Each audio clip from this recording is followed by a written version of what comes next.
Hello, welcome participants of our discussion platform. Discussion Place, the EU Wet Resilience Strategy, what has been for Ukrainian farmers. So today's discussion event is taking place is organized in the frame of the project AgriFuture UA Driving Sustainable Agriculture and EU Integration through CSO is being implemented by ICO Information Center Green Dossier with the support of the European Union and the International Renaissance Foundation within the framework Call of Society Accession Project.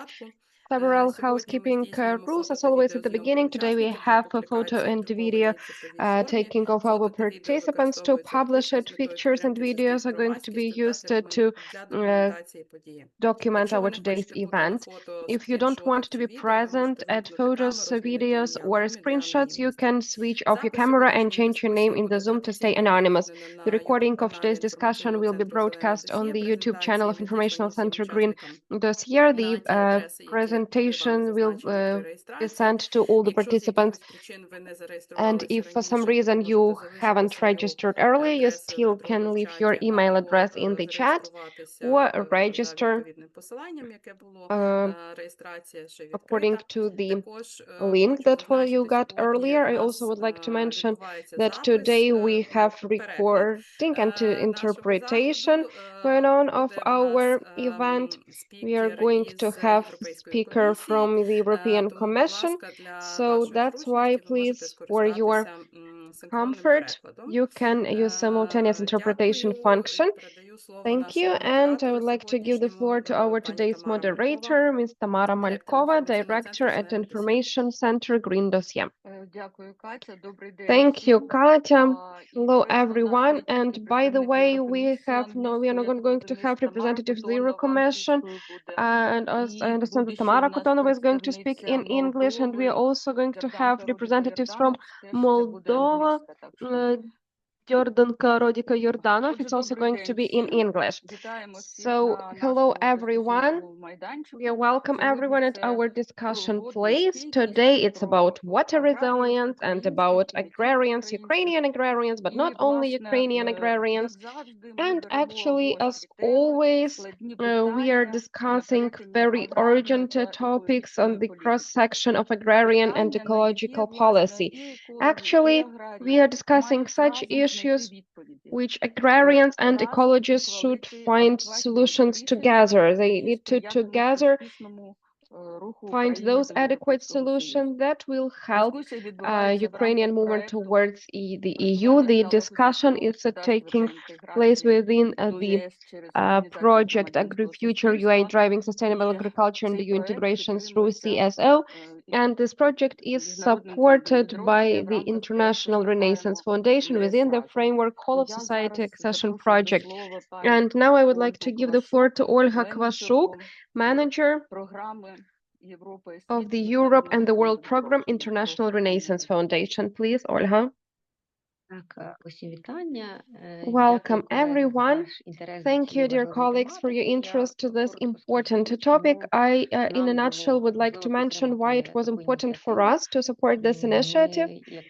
We, as Renaissance Foundation, for a long period of time have been framework partners of the EU in Ukraine, and actually one of our main parts is actually promoting Ukraine membership in the EU and involvement of civil society to such processes.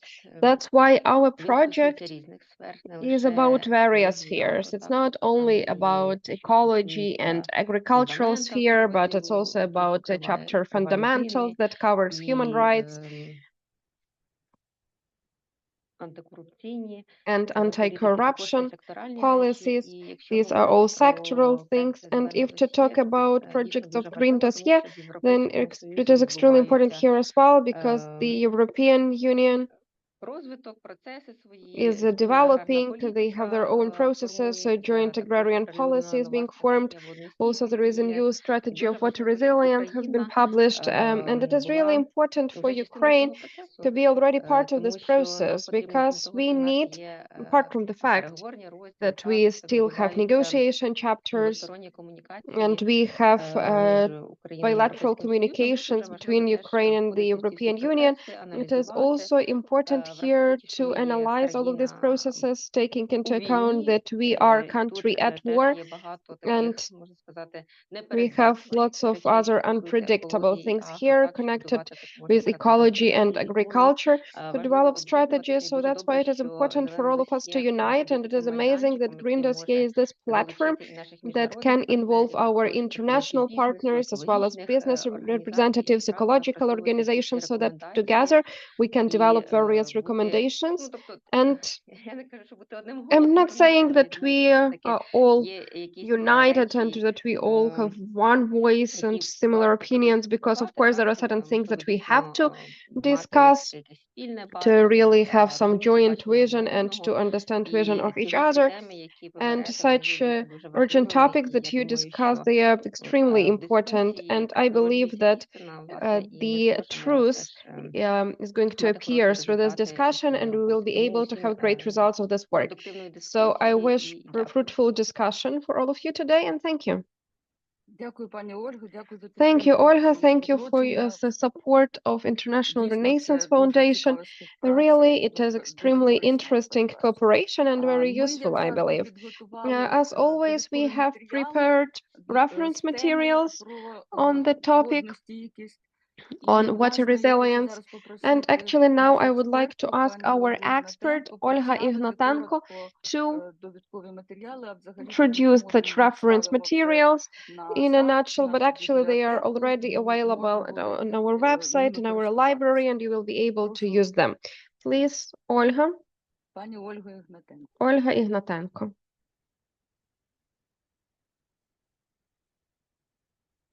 Оля, we cannot hear you.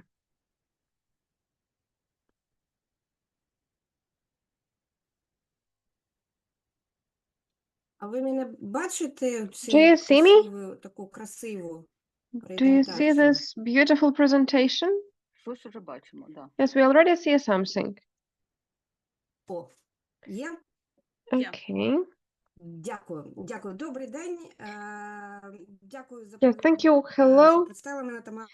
Thank you for introducing Я me. хочу коротко розповісти про I just want to talk in a nutshell та about a new water resilience strategy and what does it have to do with Ukraine and why this strategy is needed, why it is there. That's why it's that we have global climate crisis. It is understandable. Last 5 years have just proven it, and even now at this particular moment we have drought in the south of Ukraine and Europe with the fires, ecosystem fires and everything that is going on. In the north of Europe we have heat wave, and just the last week in Zhytomyr fish was on the streets and in gardens it was fish as well, so huge showers, rain showers and floodings, and it's going on, it's happening, and first and foremost it influences water circulation and water safety. Climate equals problems with water safety. Actually, this is such a problematic topic because of anthropogenic changes of landscapes. Water circulation changes. We now have floodplains, we harvest lands and we dry wetlands, and that's why water it influences how water gets in rivers and how it influences us and natural conditions. We disturb that, and now everything can disturb. Actually, natural circle from source to sea is disturbed, is damaged, and now we have precipitations. They end up on the dry land, and then they just go to rivers without ending up in soil, and they are destroying lots of things during the process. It goes immediately to the sea, so it leads to big problems for us, for ecosystem, and it deteriorates the quality of water bodies because the amount of water is lower there, and Also, it increases pollution and deteriorates the condition of water ecosystem. It leads to the fact that people start using the groundwaters, and it is not only Ukrainian context, it is happening all everywhere right now. People start using more reliable source of groundwaters, but still there is a risk of its exhaustion. So there are huge risks of water safety and availability of water and how water influences us through climatic changes. And they are present. Our approach to managing water resources requires reconsidering it at the very least. And that's why the water resilience strategy has been developed, and it was made public in June this year. The aim is understandable: to improve the condition of water resources, increase water safety, and generally increase climate resistance of communities. And I would like to mention here that in this specific strategy, water resilience is viewed as a matter of safety first and foremost. The readiness to respond to various crises and the resilience. But also it is viewed as huge business potentials through potential development of technologies, water purification, waterless technologies, and also improvement of economic potential of using of such entities. And these are extremely important things. And we need to mention here that this strategy is based on current legislative EU acts, and it does not presuppose the development of something absolutely new. So it is rather strengthening what has already been implemented and adding some additional indicators about water to such regulations, to such directives that are already there and being implemented. It's Water Directive, Nitrate Directive, Water Flood Management Directive, and also the regulation on nature restoring, and lots of other legislative acts that have already been implemented. The focus of this strategy has this very natural water cycle. This is the illustration of this very cycle, how it works. Restoring of this cycle is viewed as the foundation of sustainable water usage and water supply. Additionally, we also plan to focus on creating smart water economics that will be created together with citizens and investors. Smart, it's about smart water usage and also smart approach to water usage and its monitoring in general. The strategy is also focused on constant access to clear drinking water and natural waters for all citizens, and engaging citizens to the management of water resources. Also, the strategy is focused on short-term. It provides recommendation on increasing effectiveness of water usage. It can be done already now. Decrease of leaks, modernization of infrastructure, and so on and so forth. And among planned events, there are also main this is a thing that we need to also develop and add indicators on water deficiency. Develop recommendations on drought management, so it drought resilience first and foremost. We also need to add here indicators of sustainability and water usage to assess sustainability of economic processes and projects in general. And we also need to develop such projects with the usage of waterless technologies and other technologies. But the most important thing is for me, it's to develop sponge facility program for accumulating water in landscapes. So once again, it's restoring of sustainable water cycle. There is also plan to review several legislation acts, such as regulation about reusage of waters, regulation of managing water reservoirs, and regulation on eco-design and eco-labeling. And this will help us to monitor and to track the management of water resources, what is the influence there. And concerning eco-design, it's just that we need to take into account watermark and ecological design of products and generally in producing of the product.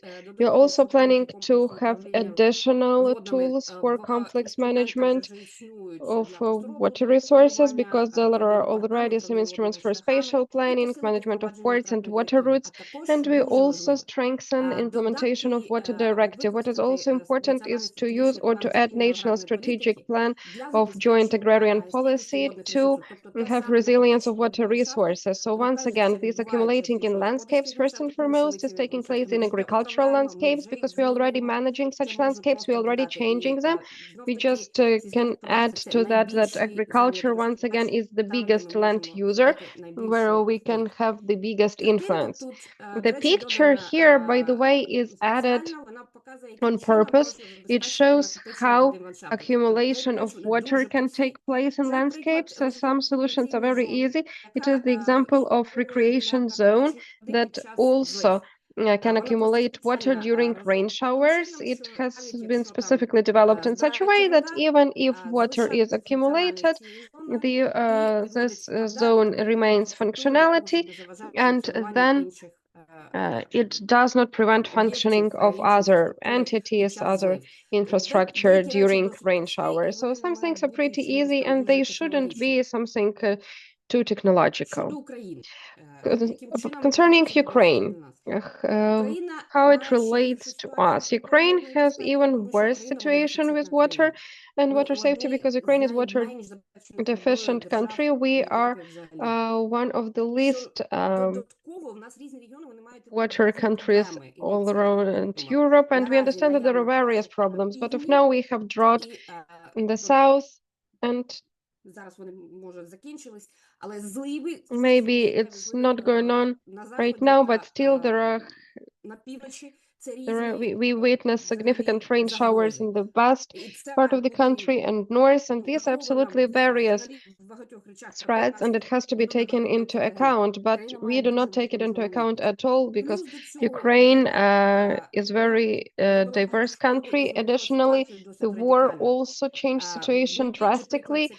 For example, the explosion of Kakhovka Dam, it is going to be the biggest influence, but also lots of entities and were damaged, infrastructure for irrigation and so on and so forth. So the war created lots of chaos, and we need to take into account new realia. The other thing that we need to understand is that climatic changes, global crisis is taking place in Ukraine right now as well. It is leading to deterioration of the quality and quantity of water, because we have a decrease of water supply now. And river flow, we see pollution of water bodies. The picture is just illustration how lots of our water bodies looks right now.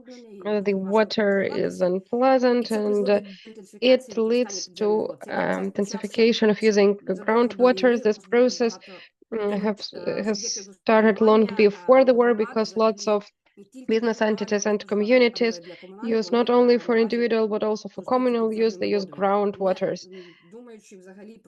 without thinking whether there is some kind of alternative and whether it is stable or not. And once again,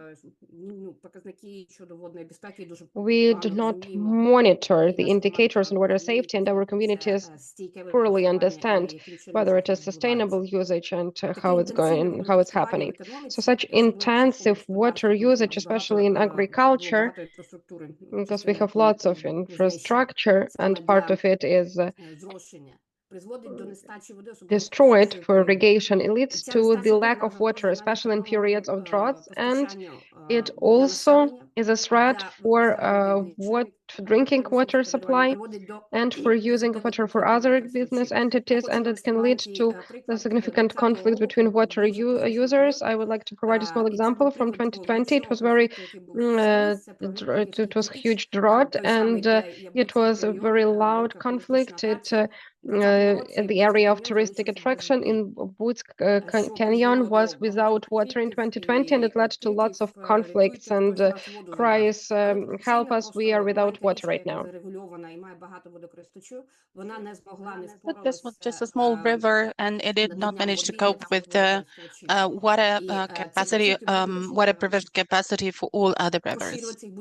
Those conflicts will be coming. There will be more of them because the water level is going down and because we have significant issues with water use and very intensive water use in the economy.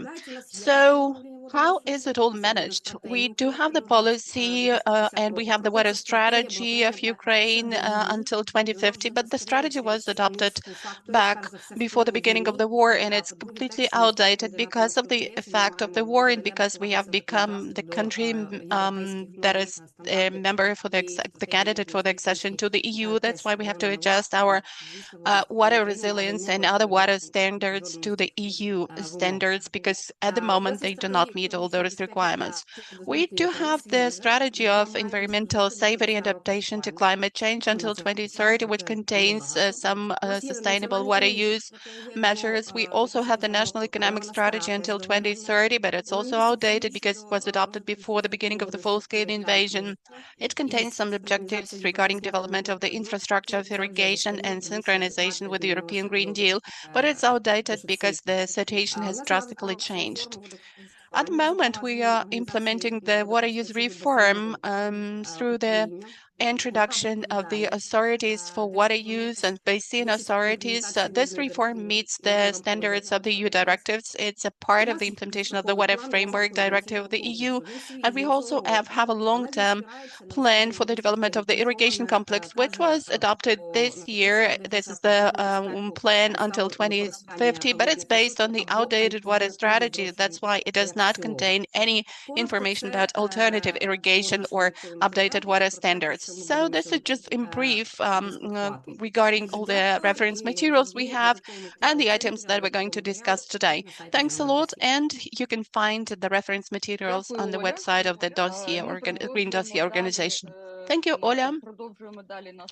We will move on with our talk, and I'm really happy that we've been joined today by Tamara Kotanova. She represents the UN Water Convention, and she's the head of the program of national dialogues on water policy. And Tamara can really tell us more about the global trends that we see in the world, and maybe she could also share with us some best practices of the water efficient policy in the world. Tamara, you're very much welcome. Yes, good afternoon, dear colleagues. Thank you for the invitation. I can see very many familiar faces here. That's why I don't need to probably introduce myself. Thanks a lot for opening this discussion, and I hope that within this new program of the EU on green recovery, we will also be raising this issue regarding the national political dialogue in the field. So, dear colleagues, as a representative of the UN, I would like to tell you a couple of words about the global trends for you to see what is happening globally in terms of water use, water consumption. You know that there are Sustainable Development Goals, and Goal 6 is fully dedicated to water. You can see in this diagram, which is the data from Aquastat, FAO, that water consumption globally is increasing. And in the graph, you can see water consumption starting with the year 2000 up to 2021. And of course, one of the key consumers of water resources is agriculture. Olha has already told you a lot about climate change and the influence, the impact of climate change and different items. And here you can see some graphs showing what will happen according to different climate change scenarios, provided temperature increases by 1.5, 2, 3, and 4 degrees. And you can see that this right picture, which represents the scenario with 4 degrees rise, has more intense colors. And in the first graph, you can see the hottest days. And the second part reflects water availability in soil. And the third part reflects irrigation or level of moisture. So this situation, according to different scenarios, is sometimes better, sometimes worse, but the changes are occurring globally, and that's what I would like to stress from the point of view of what is happening and what international organizations are doing. I can see that we have some representatives of the agricultural business, and let me draw your attention to the fact that the World Economic Forum has started paying a lot of attention to availability of water. And if you have a look at their annual report regarding the risks, you can also see that all the things outlined in green are related to the environment. And the first column, for example, shows the risks according to the assessment within the timeline of 2 years, while the second column reflects long-term risks within the time horizons of 10 years. And you can see that extreme weather events take the second place in the first diagram, and in the long-term diagram, it takes the first place. So we need to be ready for that. If we want to achieve something, this means that we need to, like Alice in the Wonderland, be rushing, be in a hurry, be running very quickly. But there are also some good news. For example, we have their indicator 6.4 regarding water use efficiency, and it shows the global trend towards improvement of water efficiency, which means that anyway, we as society are running somewhere and we are getting some outcomes.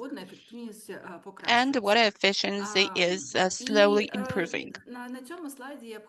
In this slide, I would like to show you the key instruments, the key tools aiming at the improvement of water efficiency.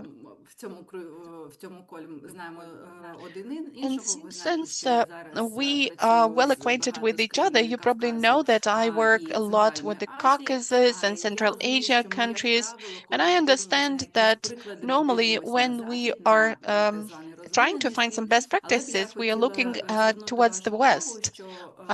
Towards the Western European countries. But let me draw your attention to the fact that some of our neighbors, historical colleagues, so to say, from the East are also working on those issues, and they have a lot of things to be proud of, and they can share this experience with us. Definitely the main principle, the key principle whenever we are talking about effective water use is integrated management of water resources. And for our colleagues representing the water field present here do know what it is, what it stands for. But for our colleagues from agriculture, let me just stress that this is the core principle for managing water resources. And over the recent 30 years, it has been the core principle, which says that water resources management should be integrated with other industries. There should be vertical and horizontal integration ensured.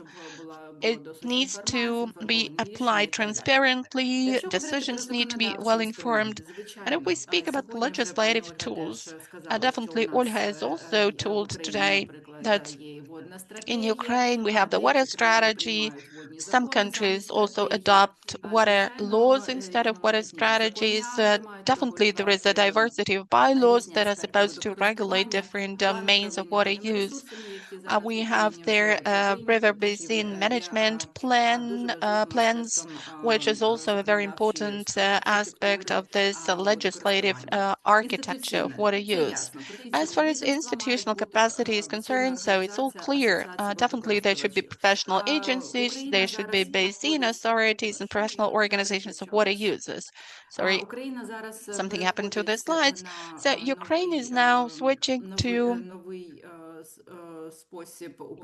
a new method of managing water resources. We have the first outcomes of those basin authorities and association of water users. There are also some tricky issues to solve, but let me draw your attention to the experience of water users in Armenia, because they have a very good case to share. But if we take the Kyrgyzstan Water Use Association or Kazakhstan Water Use Association, they are not that bright, they are not that efficient. But I would ask you to also look at their examples to see what did not work there and to avoid making the same mistakes, not to have inefficient strategies or inefficient architecture. If we are talking about financial instruments, here we mean loans, subsidies, provided both by national banks and development banks. We also mean the mechanism of state-public-private partnership. And let me give you the example from Uzbekistan, where they have the water ministry, and it really pays a lot of attention to this mechanism of public-private partnership, in particular as far as irrigation is concerned. And they give pump aggregates to private entities, because the energy for pumps, the power for pumps, it takes a large share of electricity consumption, and Uzbekistan is also a large country like Ukraine. That's why this water ministry is power use consumer number one with a number of deaths. That's why they are trying to allocate it to private entities. And let's have a look at it. Also in Uzbekistan, as far as loans are concerned, we have this water ministry working with the so-called agricultural bank, which is the national bank that even has a separate application called Kropля, Tomchi in Uzbek language. And in this application, every single farmer may see and make calculations regarding how much equipment he needs to buy for drop irrigation and how much it will cost. And he may also see what options are available in the market in terms of reliable producers and suppliers of this equipment. And they need to go through some courses where they are taught how to better manage water resources in their land plots, in their farms. So this combination of a financial instrument together with the tool of agrarian in the format of agrarian consultations works really well. This is a very good case. Economic instruments, where here we mean tariffs, and definitely this is a very relevant topic for Ukraine, but this option is also available. It's a different question when you will be able to use it, but we need to mention that it exists. That education and advanced training, people mean everything for us. We do know it perfectly well, and I really hope that in the nearest future in Ukraine, we will be dealing with revision of our educational programs of curriculum at the hydrology departments in HEIs. But there are also a number of universities and colleges which need to pay attention to this, and we need to draw the attention of our colleagues from the Water Agency or from the agricultural sector. Please, colleagues, do pay attention to this and do think it over how this direction could be further developed. As far as advanced training is concerned, I've already mentioned consultations for farmers, and I see that we have Green Agro Solutions, which is probably dealing with this issue, but the examples from Central Asia and from the EU do show us that this is a very important tool, a very useful tool in terms of raising and increasing water efficiency. In the EU, this is done thanks to the Common Agricultural Policy, which is the general agricultural program for the EU. They do have advisory services working on that. And the further we move, the more we need to think about this. Science. Well, definitely science needs to be developed. And again, let me draw the example from Uzbekistan, where a lot of attention is being paid to science. And I was really surprised when I learned that they have a separate innovation center for the economy of Uzbekistan as such, and they work a lot with agriculture, with water saving varieties. They do experiments with different innovative technologies, and you know that there are special gels that are water containing gels. So they also have a look at the niche cultures like hemp. They work a lot with their shore areas. And here I'm referring not to innovations, but to the reconsideration of traditions. There is the Fergan Valley in Uzbekistan, and there I saw a lot of those wood protection areas on the shore.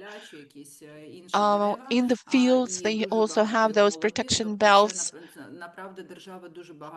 So the state is really paying a lot of attention into those wood protection strips. And also in Kazakhstan, well, I was surprised when I started working there because there they do use this rotation, and not a single farmer claims that this crop rotation is a nonsense, is an absurd corruption scheme or something like this. Another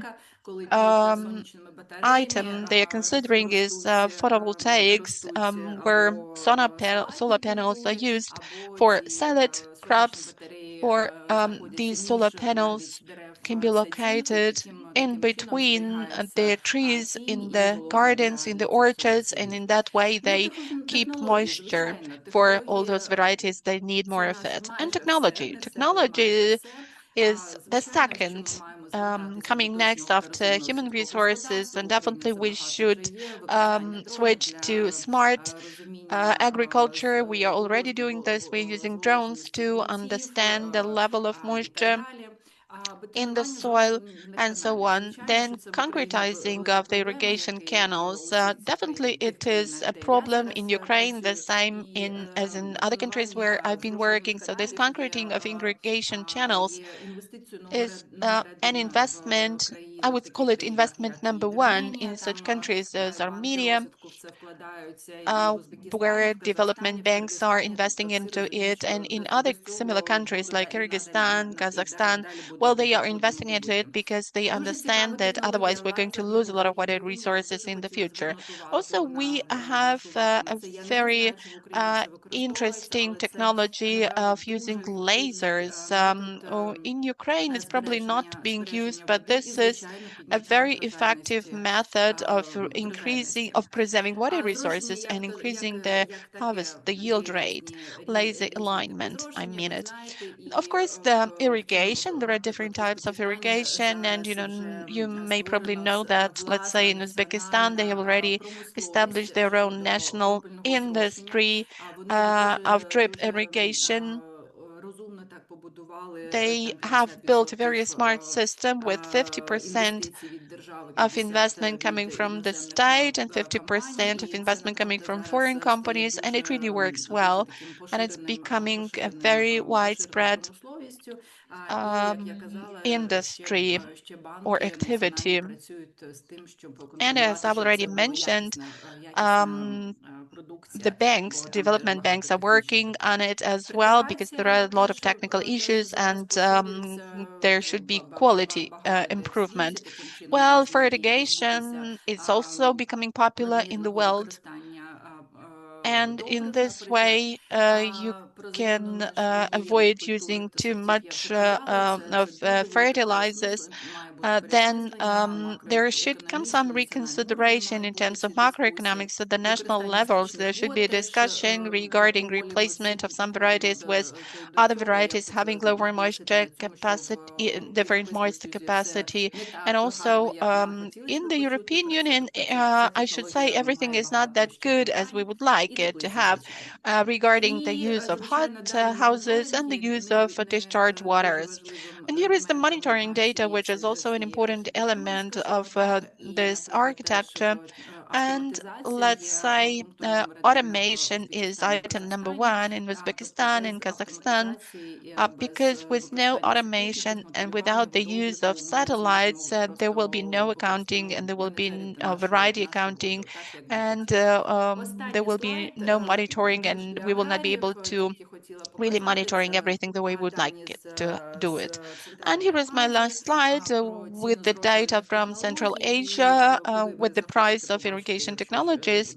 And if you want to have a look at this presentation, you can find some more detailed information to see how much it all costs. And we also have the data regarding how well it preserves water.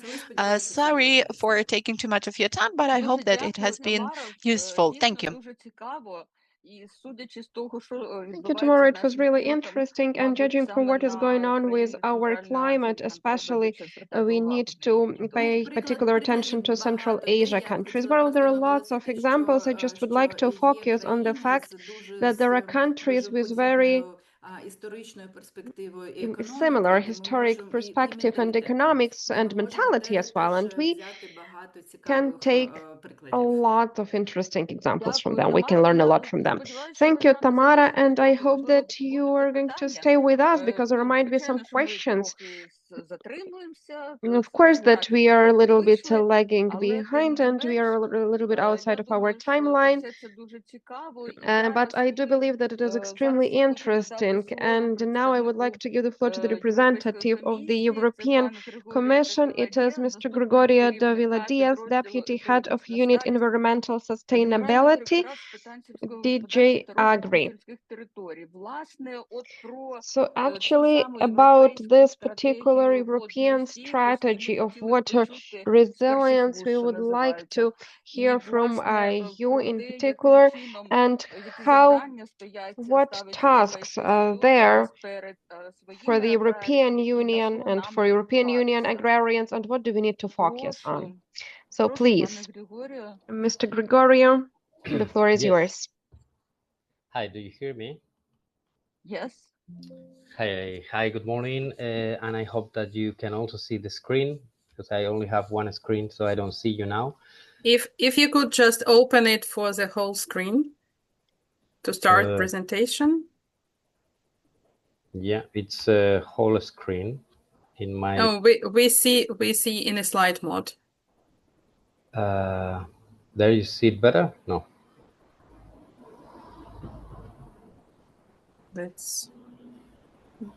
Is it better now? It's loading. We need some time probably. Fortunately, no.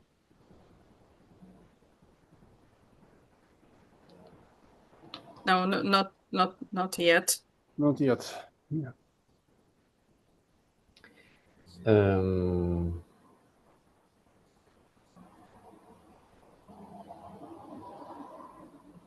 Could you try once again to switch up to the presentation? I will stop sharing and now I will share again. Let's see if it works. I will.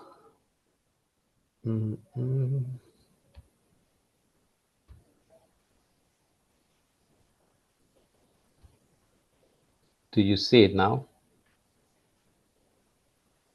The same.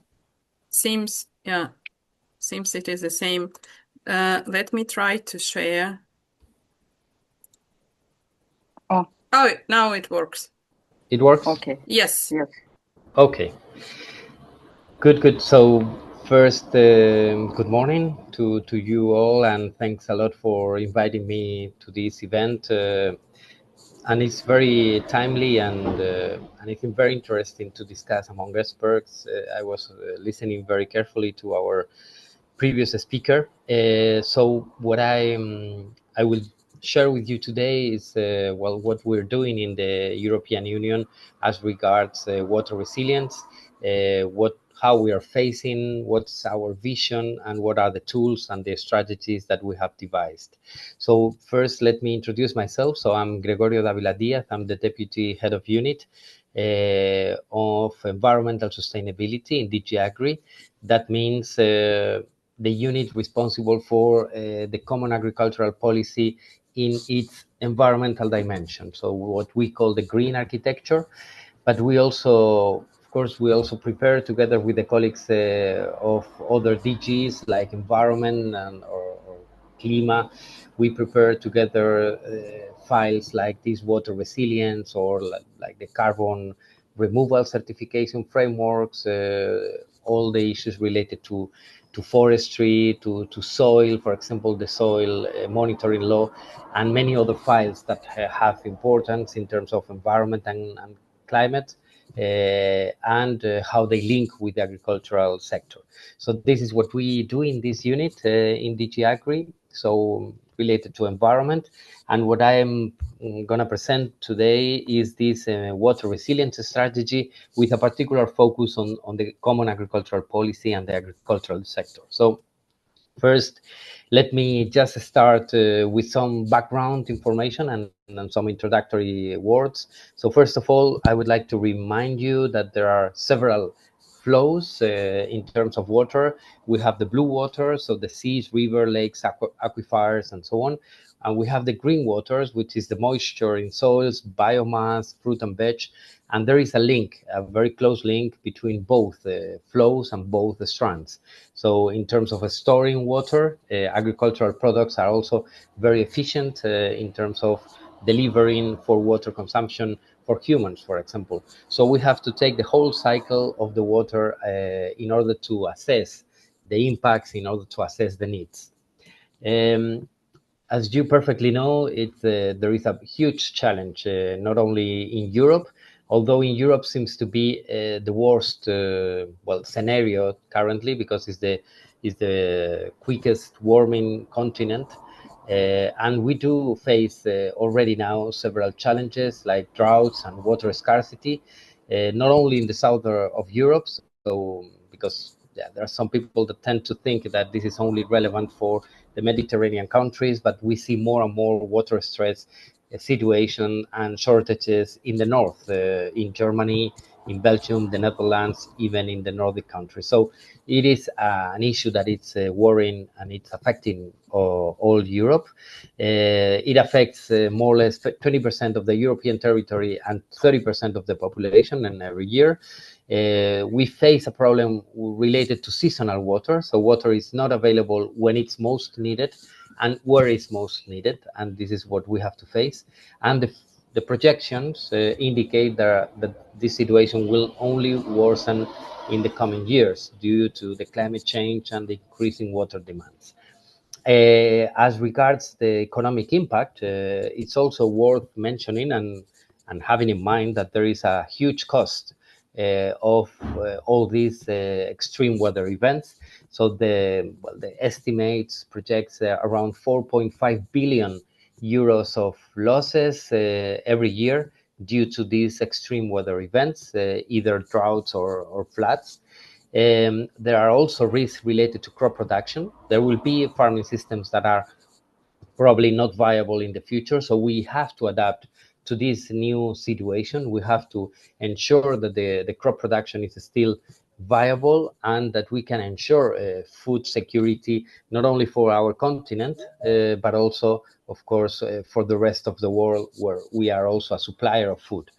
So this is the quite worrying situation that we face.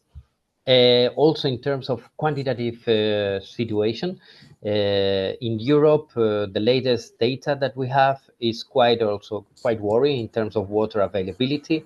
37% of water bodies is in good or better status, and 29% is only in good chemical status. So that means that 63% is in poor condition. So there is a water stress in these water bodies in Europe, and almost 70% is in bad chemical status. So pollution, where of course agriculture is one of the main sources or one of the sources, is also quite a worrying situation.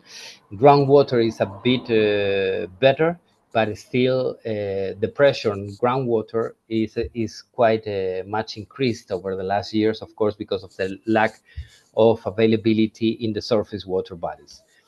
So this is a bit on farming. So I'm going to zoom a bit on agricultural sector that is responsible for 21% of annual water abstractions and 51% of the total EU27 annual water consumption. So we are a major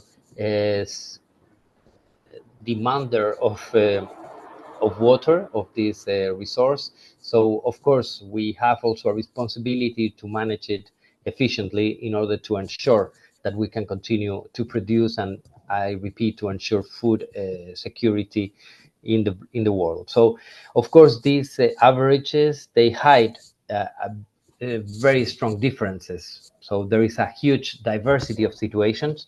Of course, in the south of Europe, the water abstraction and the consumption of water from agriculture is much higher. So you can see the statistics there. And so we also need some regional approaches. So one size fits all solutions would not work in Europe, because of the farming systems and the pedoclimatic situations are very diverse. In terms of quality, as I mentioned, is also quite worrying. The pollution from agriculture is identified as one of the major pressures in 29% of surface waters and in 32% of groundwater pollution. So this is, a bit the context, some statistics on where we are, what are we facing, and how are we facing it? What is our strategy?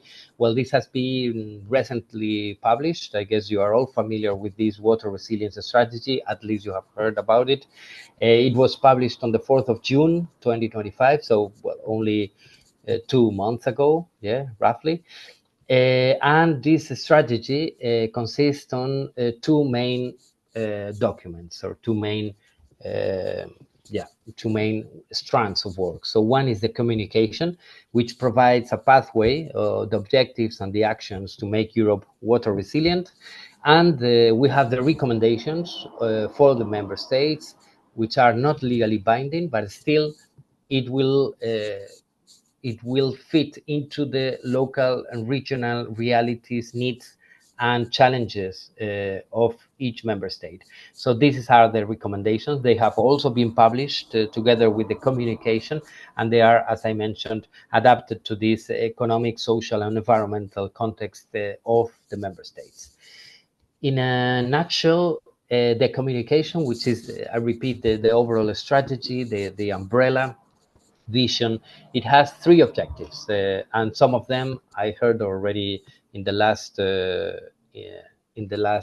speaker mentioning some of these areas. So first of all, we have to restore the broken water cycle.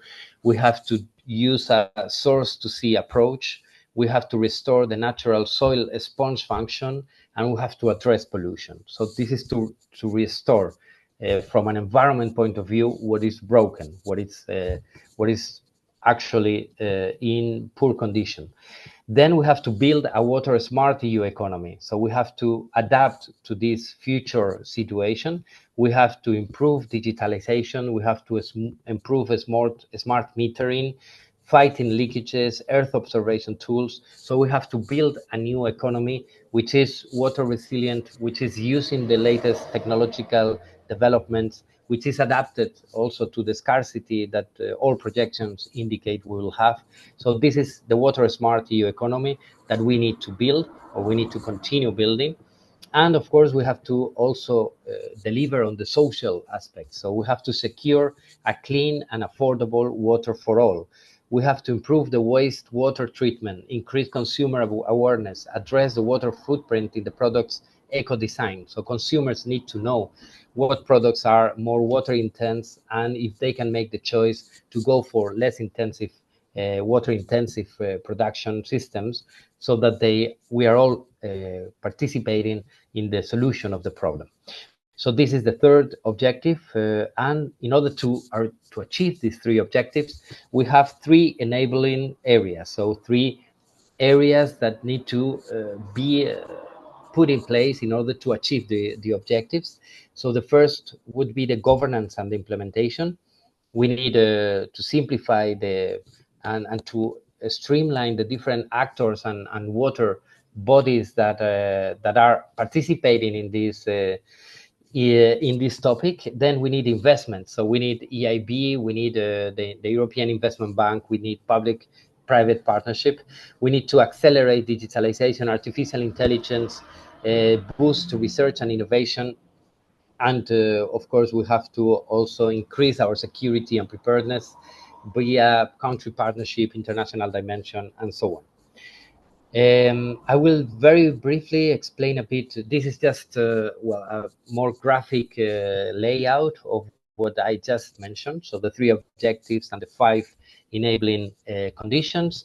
Then I will just briefly mention what we mean by these terms, no? Because, well, there are some new terms that we need to get acquainted with. So first of all, the source to sea approach. This is a holistic approach for managing the water, recognizing the interconnectedness of land, fresh water, and the ocean. It aims to improve water management by considering the entire system, from the source, so where the water originates, to where it flows, and the impacts along the way. It needs, therefore, to ensure collaboration and coordination between all the actors that are participating along this flow, along this chain of water from the source to the sea. So this is what we consider this holistic approach. Then we need to improve, as I mentioned, the soil sponge function, and I will talk about this in a minute because it's very relevant for the common agricultural policy and for the agricultural sector and the sustainability of the sector. So we need to restore the quality of the soils, the healthy soils that are able to absorb, to store, and to slowly release the water, acting like a sponge. So this is why it's so important, all the carbon farming and all the agricultural practices that are put in place by farmers in order to restore the quality of soil. It is important to regulate the water cycles, to prevent the flooding from pollution or runoff, to improve the resilience against droughts, and to support the ecosystems. So we need to improve, as I mentioned, all the biological activity of the soil organisms. And well, we are, as I will mention in a minute, we're doing quite a lot of this under the Common Agricultural Policy.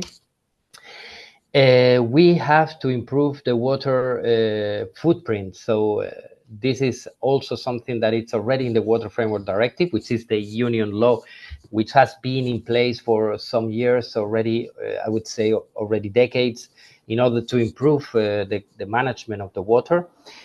So here we need to improve, as I mentioned before, the eco-design for sustainable products. So we need to do the industry be more transparent in terms of what is their impact in water consumption, in water use, in water efficiency, and they need to prove that to the consumers and to the chain, so that everybody can take informed decisions and support this process.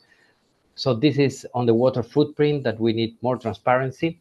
And then, as I mentioned, I will mention a bit what we have in this strategy for the Common Agricultural Policy.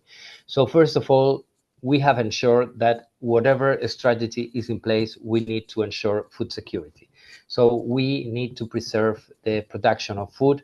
We need to preserve affordable food, and we need water for that. So we need to make sure that that this sector is recognized as providing such a necessary basic need as food.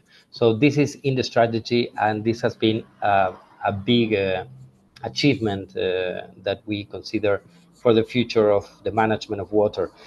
Of course, we build on this vision for the agriculture and food that was presented 2 years ago, where we also set the grounds and our vision for the future of agriculture.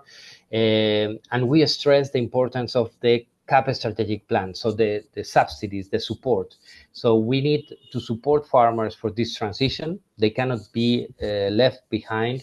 They need to get money in order to change the practices, in order to accept the risks and the losses in sometimes of yields, especially in the short term.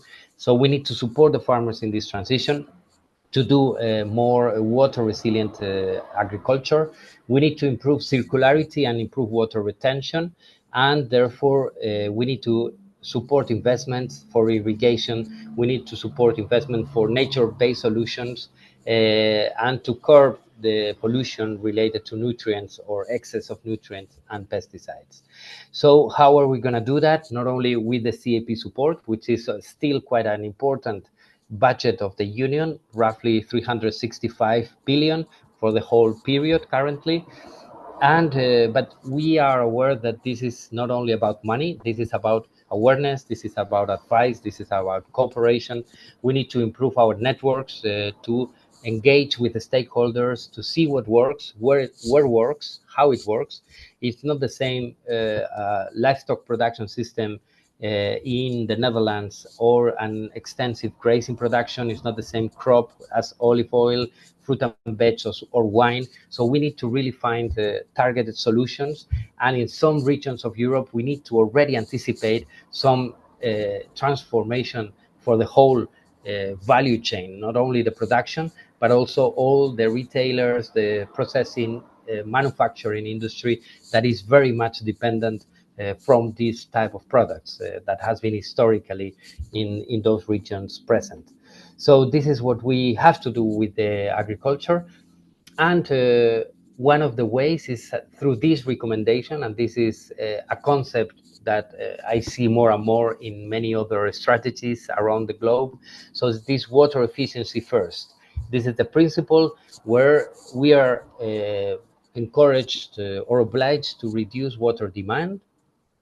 First, the consumption of water, then we have to increase efficiency, to reuse wastewater, and to expand water supply.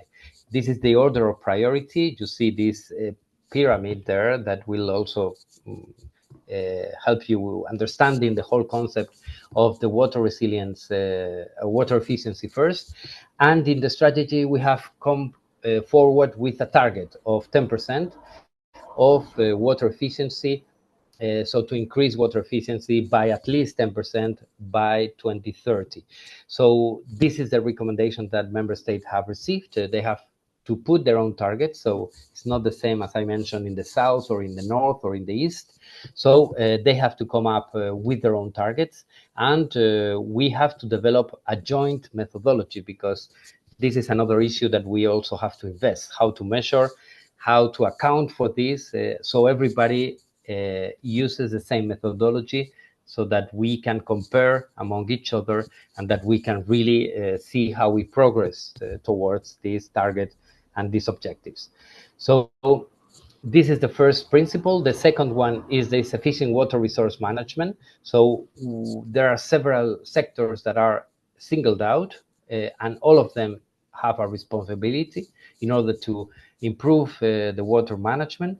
We need governance, so transparent, secure, inclusive, fair, and predictable mechanisms for water allocation, providing certainty in allocation of priorities. We know in times of scarcity, there will be choices to be made in terms of which industry gets the water, human consumption, of course, at the first priority, but then what are the sectors? Tourism, agriculture, construction. So there is a competition for water, and we need to be transparent in a democracy to allocate these scarce resources given the priorities that so we need to improve this governance. And then we need training and awareness raising and transboundary cooperation, which is very important. And this is also what we're doing here, cooperating and exchanging good practice and thinking. So the CAP support, just to give you a very rough insight on what we do under the CAP. So we have some conditionality level. So this is the conditions that all the farmers, in order to get support, they need to respect. And we have some good agricultural and environmental conditions and some regulatory requirements that need to be respected in order to get support.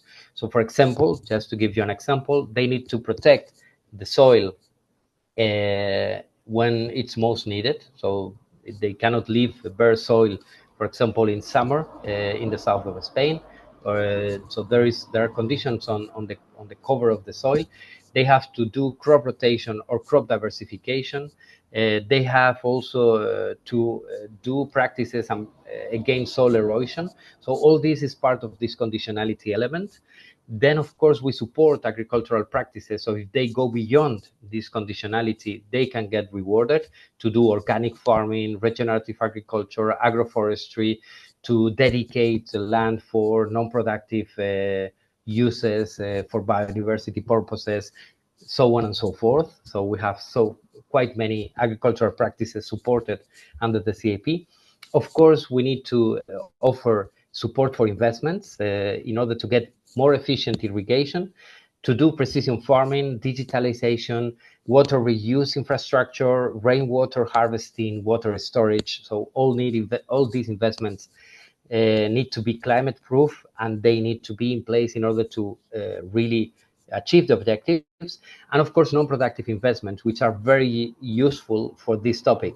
So all these nature-based solutions, restoration of wetlands, peatlands, landscape features, these non-productive investments that are so important for the sponge function of the soil, they need to be there in order to prevent extreme drought and flood events. I'm almost at the end of the presentation, just to give you a grasp on what we cover under the CAP.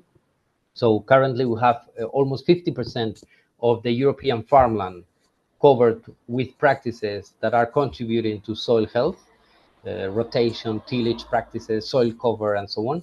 We have 15% of the farmland in Europe, agricultural land in Europe, covered with practices for nutrient management, 27% for reduced use of pesticides. Organic farming, we have a target of 10% at the end of the period to give support in the agricultural land, and carbon storage, which is also quite high, almost 50% of practices covering agricultural land in Europe for this carbon farming. So the last slide is the challenges. So first of all, as I mentioned already throughout the presentation, we need to do systemic transformative changes.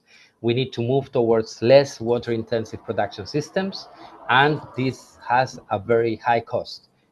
Also social, economic, environmental. So we need to anticipate these transformative changes. We need to address diffuse pollution from agriculture, improving nutrient and pesticides management at farm level, and increasing nutrient circularity with a focus on addressing nutrient and pollution hotspots. That's where we need to act and to tackle, where there is a concentration of nutrients and there is nitrate vulnerable zones. We need to act there more in particular. We need to combine nature-based solutions and technological solutions. Both are necessary, but investments on irrigation will not serve and will not solve the problem. So we have to go for a combination of nature-based and technological solutions. So I will leave it here. I think I also extended myself a bit. Thank you so much. And in case you have questions, I'm all available. Thank you very much. Дуже дякую, пане Григорію. Gregoria, could you please tell us whether it's possible to then share the presentation with our participants? Because it seems to me that this is a perfect material that would come handy for all of us. Can we share it? Yeah, no problem. Thanks a lot. Thanks a lot for that. I think that we can allocate about 5 minutes for the Q&A session. If you have any questions to Tamara, for Tamara, or for Gregoria, you're very much welcome. Of course, these should be some quick questions only, if any. Mikhailo, you're going to speak now. You're the next speaker, so maybe you should not ask the question. Well, the way you want it, but I was trying to jot down a lot of things while listening to the presentations, and I would like to comment upon some things. But this refers not just to the latest presentations, but to the speeches that we listened to before at the beginning of the meeting. So let's do it the way you want it. We can do it now or we can do it later. I think that we should go over to your presentation now, and then we'll come all those comments. Let's try. If you have already raised your hand, so let's go over to your presentation. Mikhailo represents the All Ukrainian Agrarian Council, and Mikhailo Sokolov is deputy chairperson of the All Ukrainian Agrarian Council. As far as I understand, it is exactly the body that knows perfectly well what is happening to our soil and to our ground. And therefore, now let's go over to the expert discussion dedicated to the possibility of introducing international standards and initiatives, including the new European water strategy here in Ukraine. Is it realistic or not? We are trying to approach the EU. We want to join the EU. We don't have any other choice. We have to implement all those standards. We have to do it. But how? And is it really realistic? So let's start with Mikhailo. Well, I think that the first thing we need to understand that we cannot just copy-paste the experience of and the best practices of the EU member states.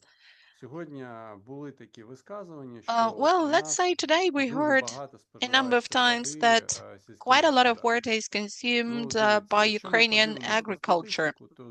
But let's have a look at the statistics. In the Soviet Union times, we had 2.3 million of irrigated areas. Before the war, we still had 540,000 hectares of irrigated land, and now we have 134 hectares of irrigated lands. So, in fact, if we have a look at the overall area that is under cultivation and we compare it with the area that is irrigated, we can just state that there is no irrigation because we have tillage for 23, 24 million hectares. Well, there could be different estimations, but it's up to 30, while irrigation is only on 134,000. So this is not comparable. And the problem in Ukraine is not that we irrigate a lot, that we apply irrigation quite often. The problem is that we have climate change that we are facing, and according to different estimations, by 2050, we will have a situation when it's not going to be possible to produce any agricultural products on 50% of our lands. Of course, these are climate models and there can be errors there, but that's what we can see.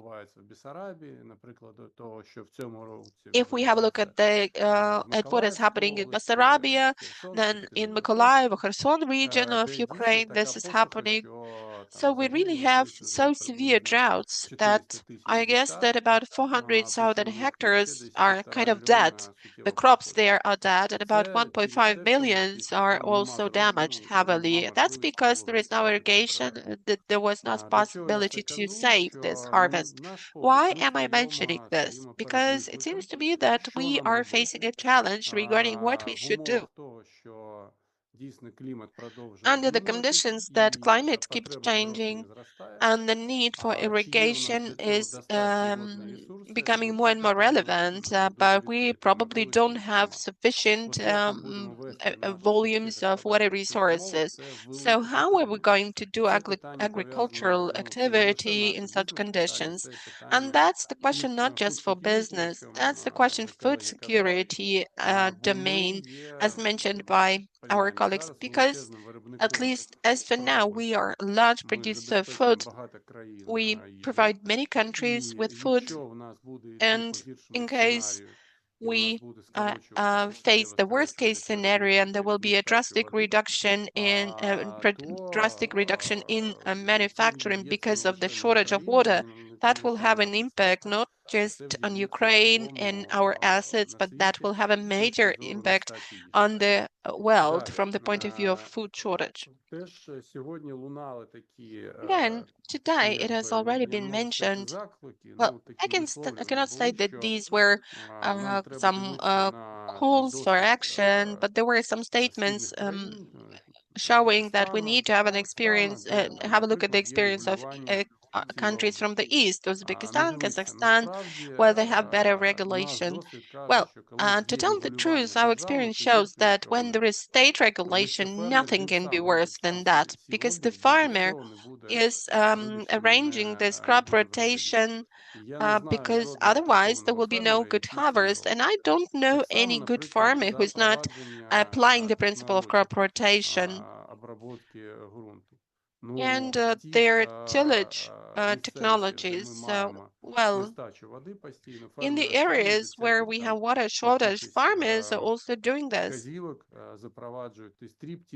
They are introducing strip till and no till because otherwise it's not possible to keep any moisture, to store any moisture in the soil, and then it's not possible to get any harvest.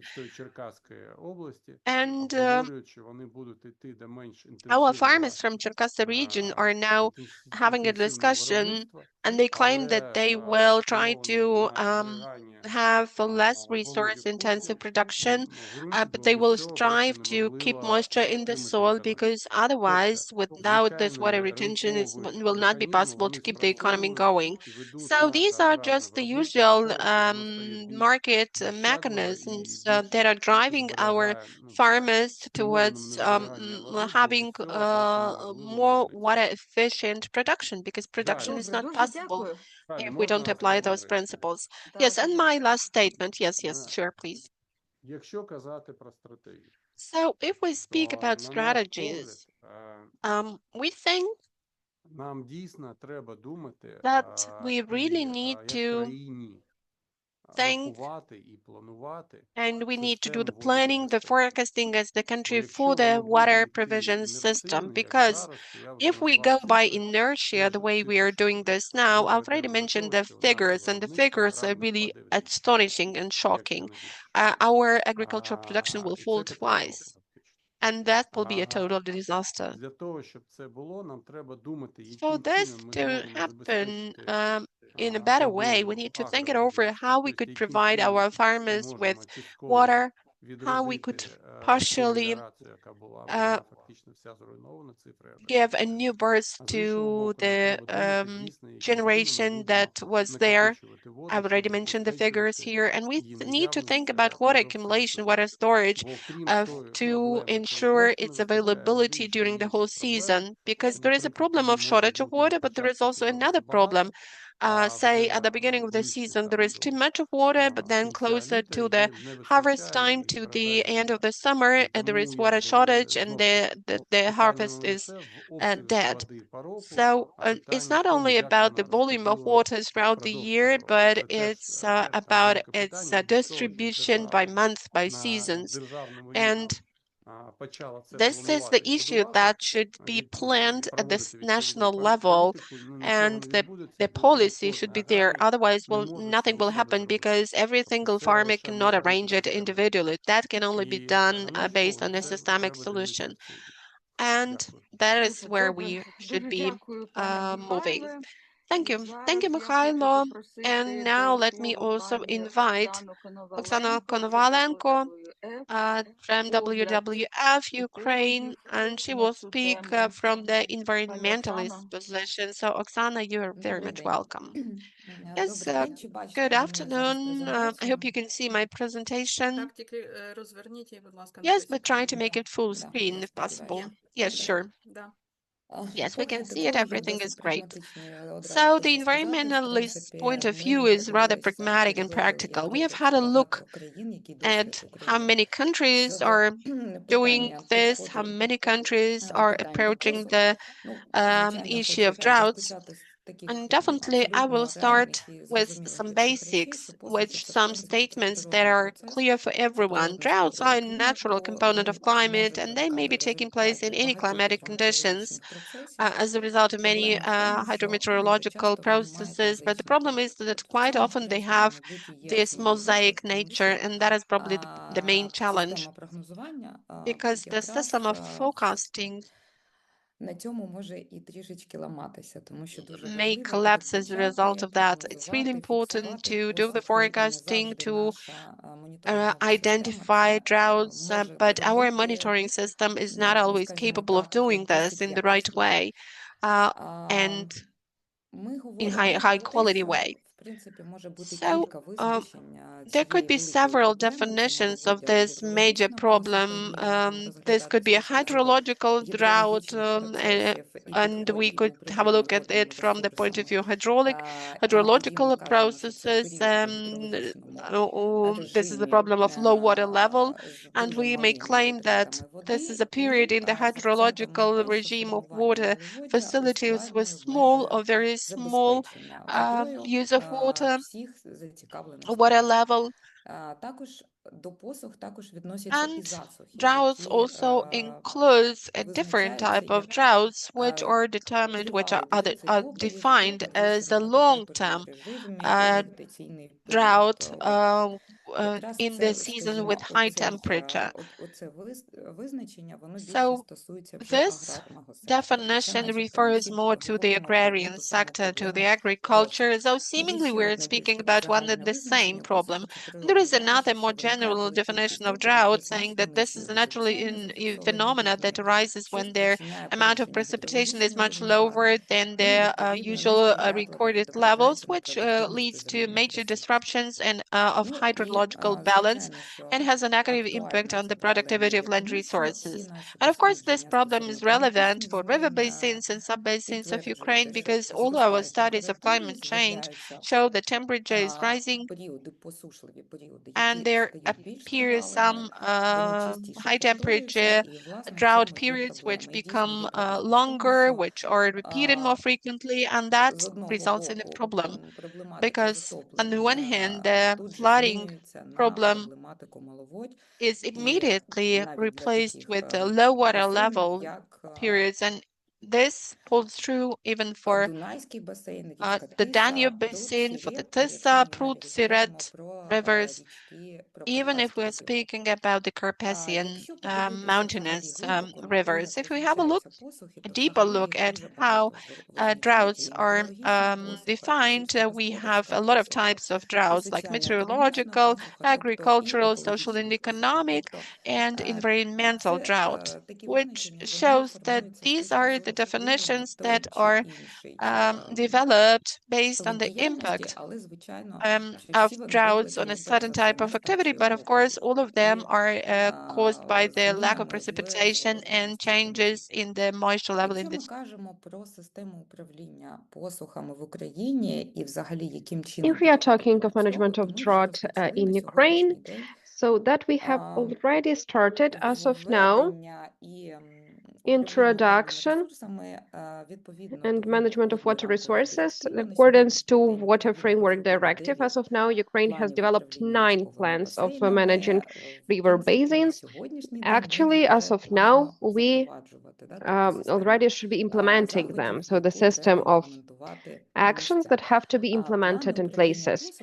The plans of drought management, I'm going to talk about them a little bit as well today, can be the part of the management of river basin plans.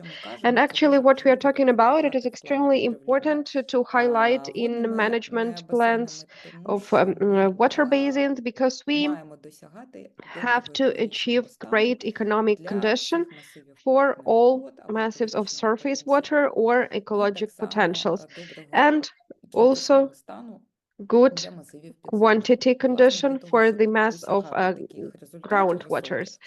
So to achieve such high results, we need to understand all problems connected with climate changes. And accordingly, if we are developing a drought management plan, we understand best of all this block of questions. If to say whether we can include in Ukrainian legislation field the development of a drought management plan, as of now, we already have certain legislation frameworks, and they are not only about Ukraine, but also about European Union. In 2027, the European Commission published a big notification about a shortage of water and problems of drought in the European Union, and declared that a drought management plan is the main tool of policy to fight against the drought. I do not like this term fight. I would rather say adaptation to droughts. And since 2008 in the European Union, we started big scientific and practical activity in the field of developing methods of managing emergencies, what information has to be collected and interpreted, how to show it to actually prevent and to understand when drought can come.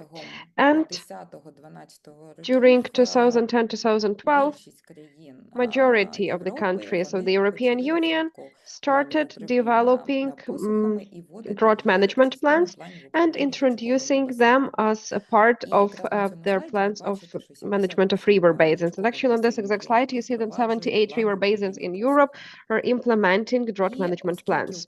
And since Ukraine strives to be part of the European Union, and we are making big steps toward that, we do believe that development of drought management plans is also one of the tasks that we will have to perform. And starting the dialogue with the State Agency of Water Resources on this matter, we saw complete understanding and interest in this work. So that to start this work, we need also to introduce certain legislation changes, and I hope that it will come in the nearest future.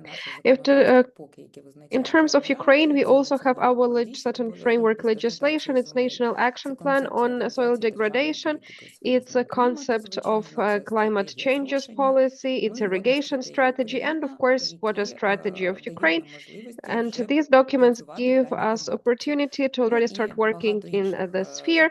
And there are also lots of other legislative acts and documents that support such work on development of the strategy of management, or I don't know how to put it better, let's say management of droughts.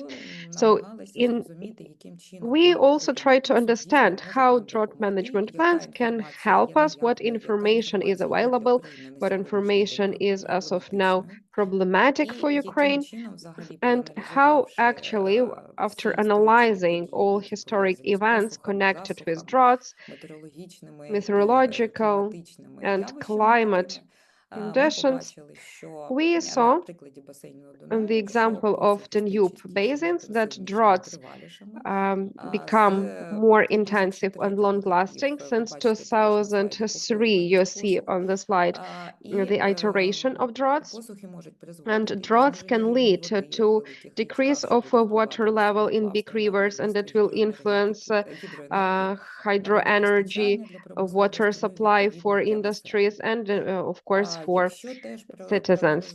If to analyze and to connect it with climatic changes, then we have significant higher temperature in Ukraine. It's almost +2 degrees, 1 and 8, and the most dry years are already fixed, and unfortunately 2022 and 2023, these are years where we saw the most tragic droughts during the whole history of observation monitoring since 1945.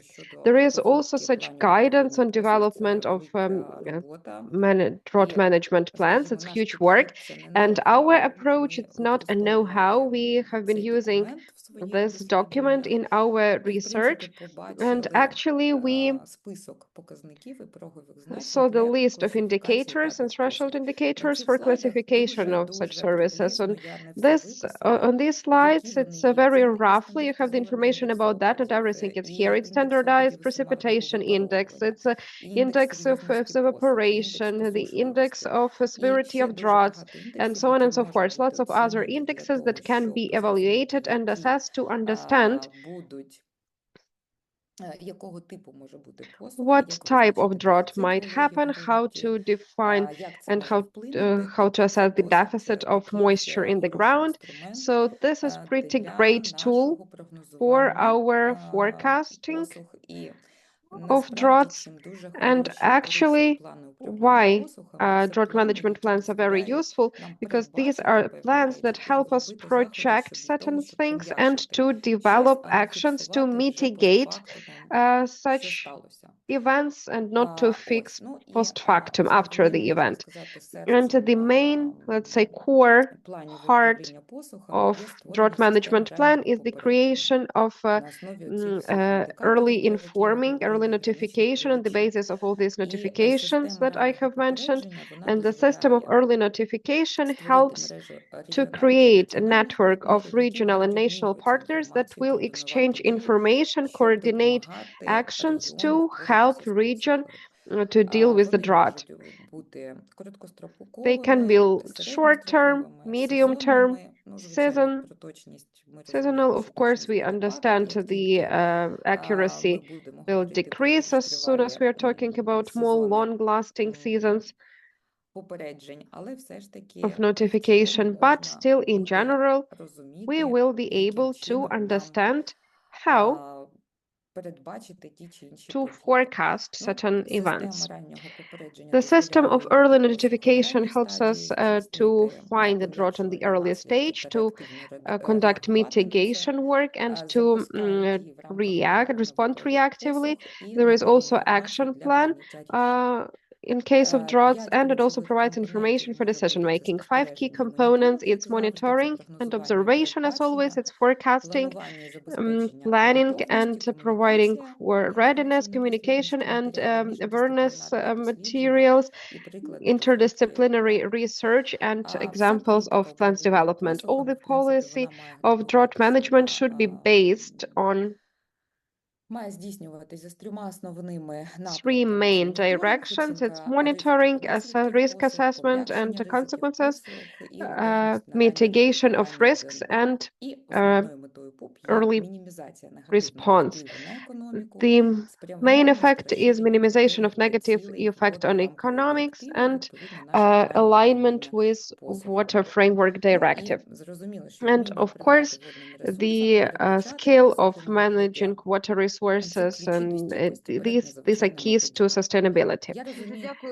Thank you, Oksana. Yes, I understand that we are outside of our timeline. Yes, actually, yes, I'm wrapping up already, and I'm shortening my speech. Just I wanted to say that we tried to offer how the program of events might look like, and I just would like to encourage all of you to get familiar with the plans of drought management. It's not just a final project, it's a draft of the plan of management drought. It has been developed for Danube. It's for sub-basin of Tesa and Prut and Sarat. Maybe if you can get acquainted with that, maybe you might have certain recommendations on the improvement of such plans. Of course, it is not a norm of our legislation so far, and we hope that in the next iteration of management plan after 2030, these plans of management drought will be a plan of river basin management plan. So thank you for attention. Yes, thank you everyone. I do believe that these materials will be extremely useful for our joint ministry already. And public institutions concerning farmers. I believe that this information will get to them through ministry already, through state enterprises, through advisors. And I now would like to give the floor to Ms. Jordanka Rodika. Are you with us? Are you with us? Yes, yes, I'm here. Just 1 second. I asked Rodika to participate in our today's discussion because Moldova is connected with our water resources, and agriculture of Moldova is tightly connected with our water strategies and water standards that we have in Ukraine. Rodika, for many years, has been working in NGOs. In particular, she's a director of NGO Eco Contact. She works a lot with international programs. She also used to be a minister of environment in Moldova. So I believe that she can tell us a little bit more about the situation. The floor is yours. We have a short presentation. Let me share it.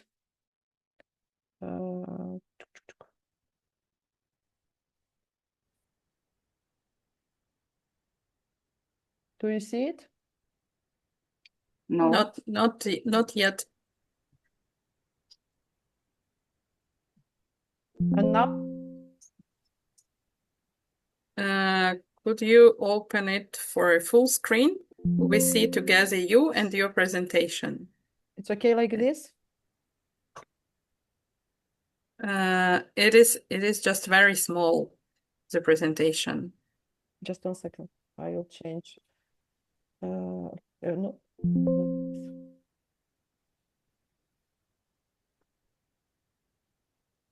And now? Yeah, now it is better. Just start the presentation mode.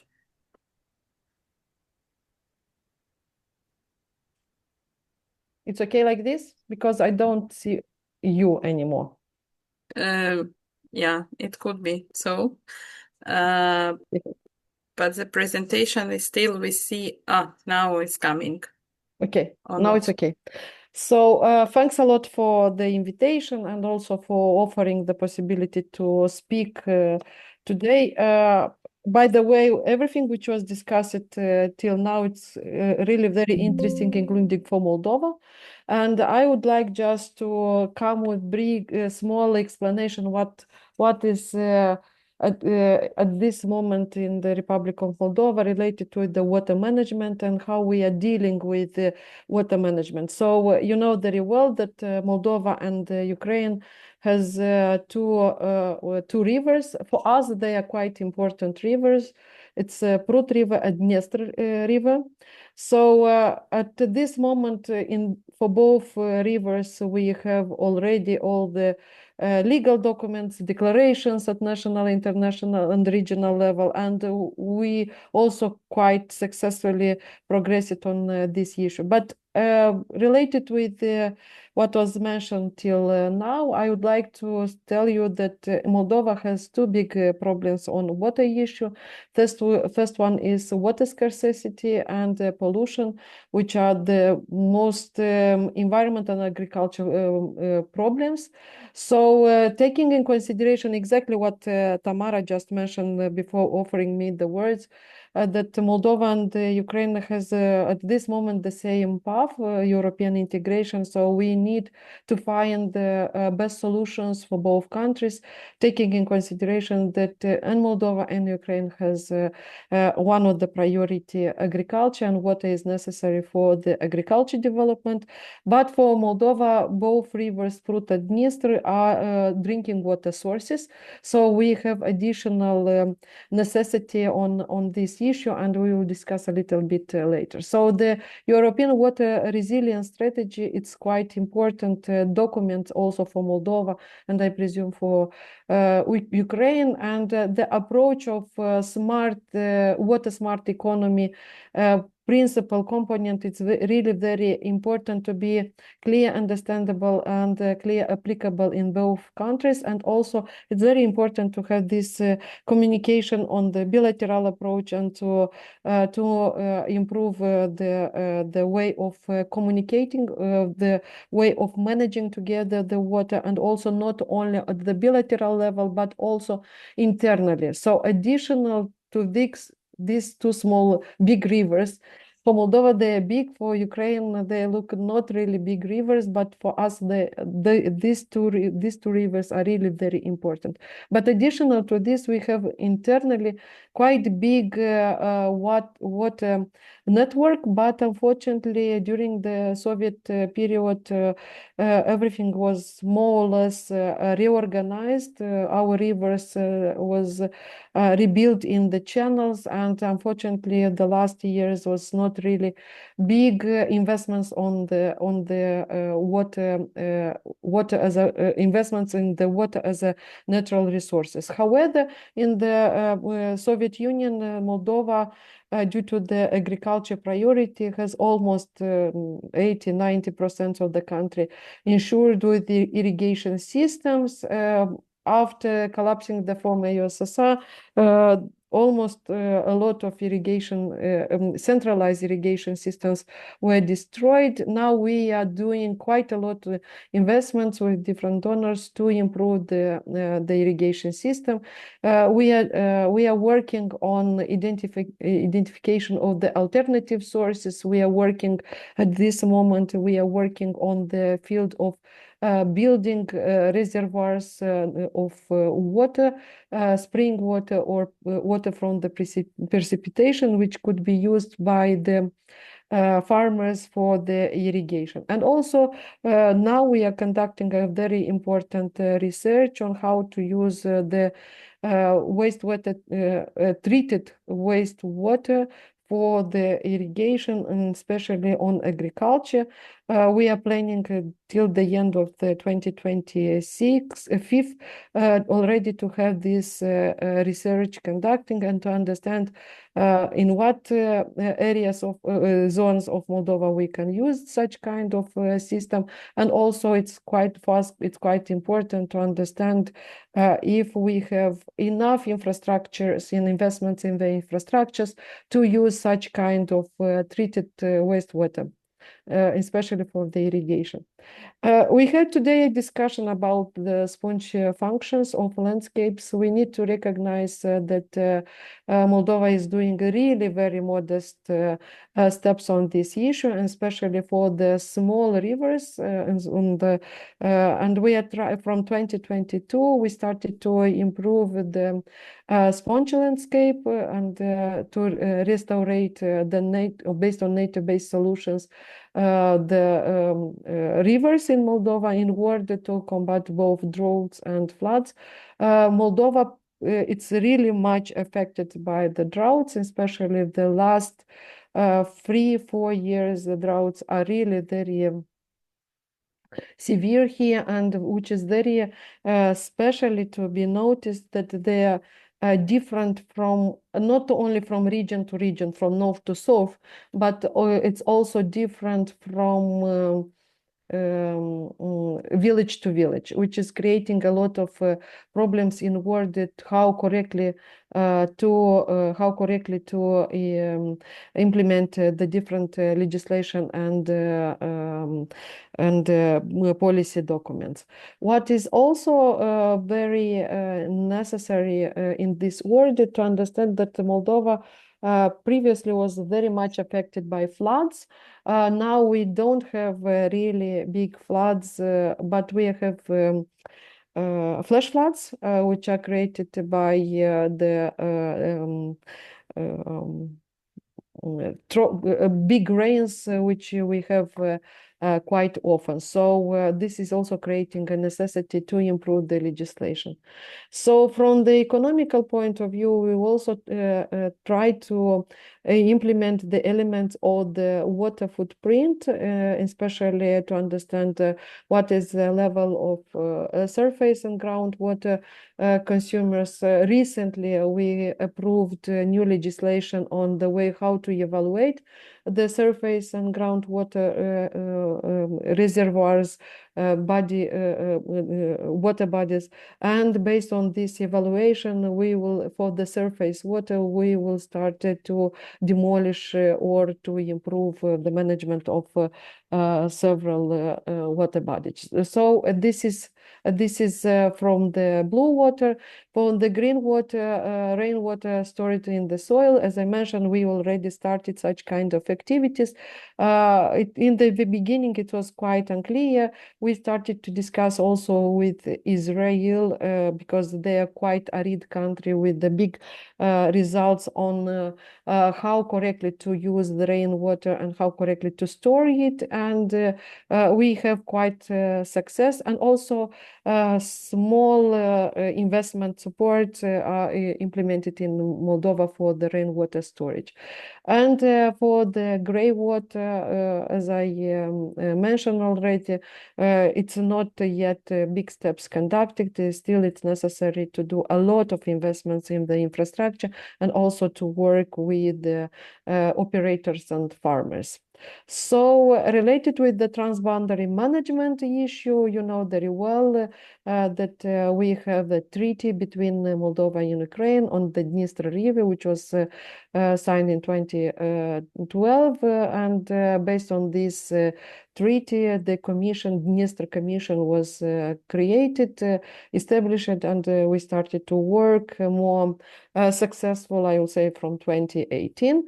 Based on this commission, 5 subgroups were created, and the meetings are conducting quite regularly. Quite a lot of researches are conducted, and also the strategic action plan sub was elaborated. So now we just recently was launched the new project on Dniester River with support of OSCE, and UNICE, and also several other project partners of this. And I'm quite sure that the activities of the Dniester River will be more progressive. However, we need to recognize that the way of working in the Dniester River now is improved, but it's not very dynamic, and also a lot of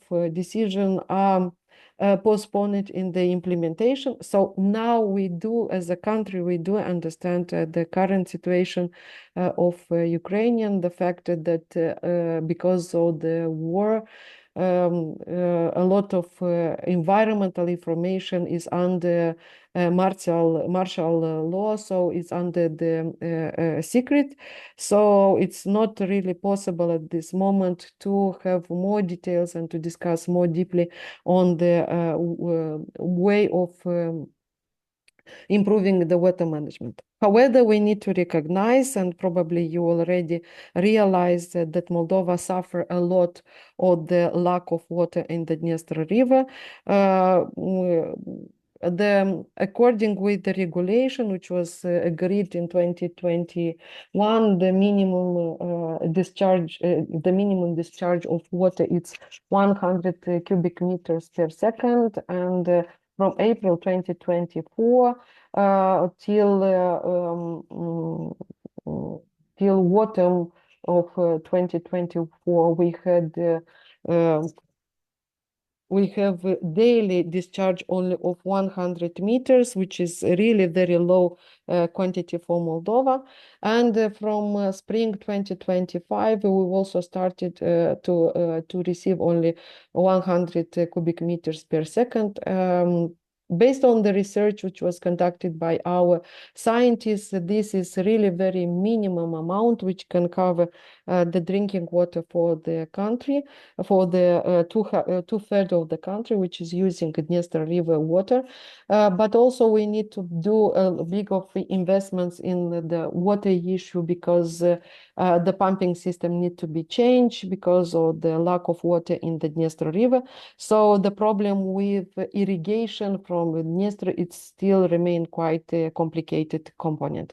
And we also need to take in consideration that on the Dniester River we have two power power plants built. One is half. It's on territory of Ukraine and a little bit on the territory of Moldova. We are speaking about Noslavcha, and another one it's on Dubasari part, which is mostly controlled by the left bank of Dniester River, so-called unconstitutional authorities of Transnistria River.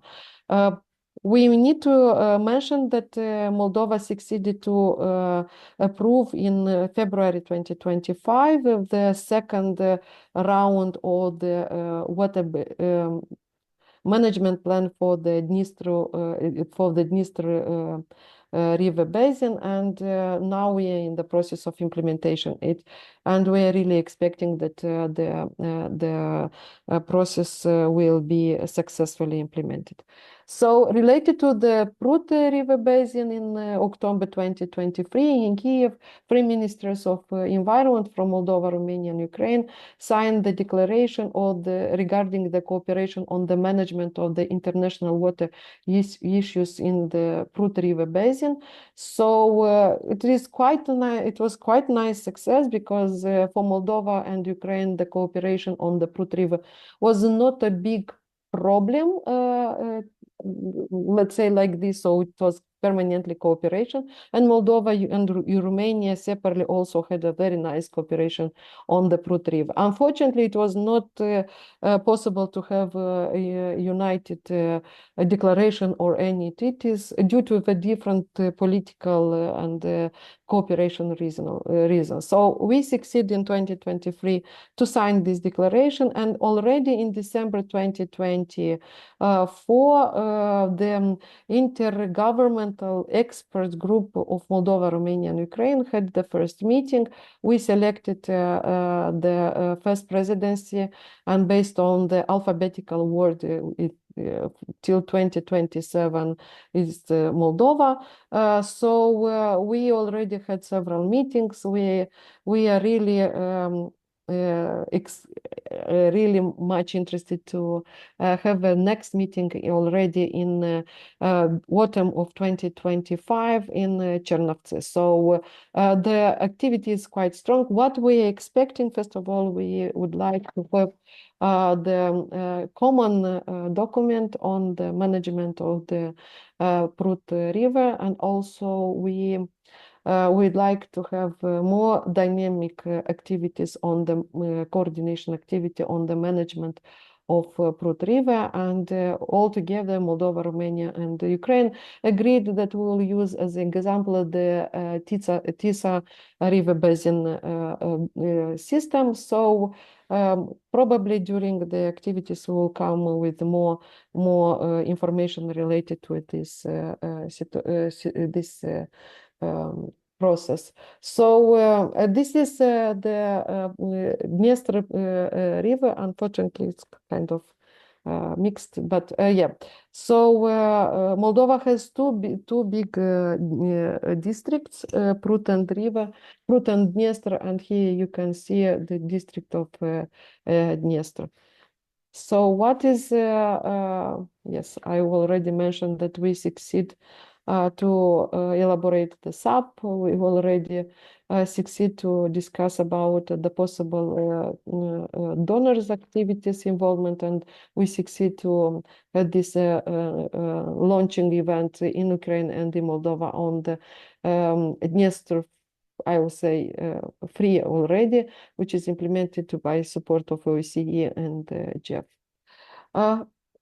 So based on what we discussed in Moldova related with the common management of the Dniester River and Prut River, so we agreed that it's necessary, first of all, to modernize the wastewater treatment infrastructure. This means that Moldova already conducted the evaluation of the entire wastewater treatment infrastructure in Moldova.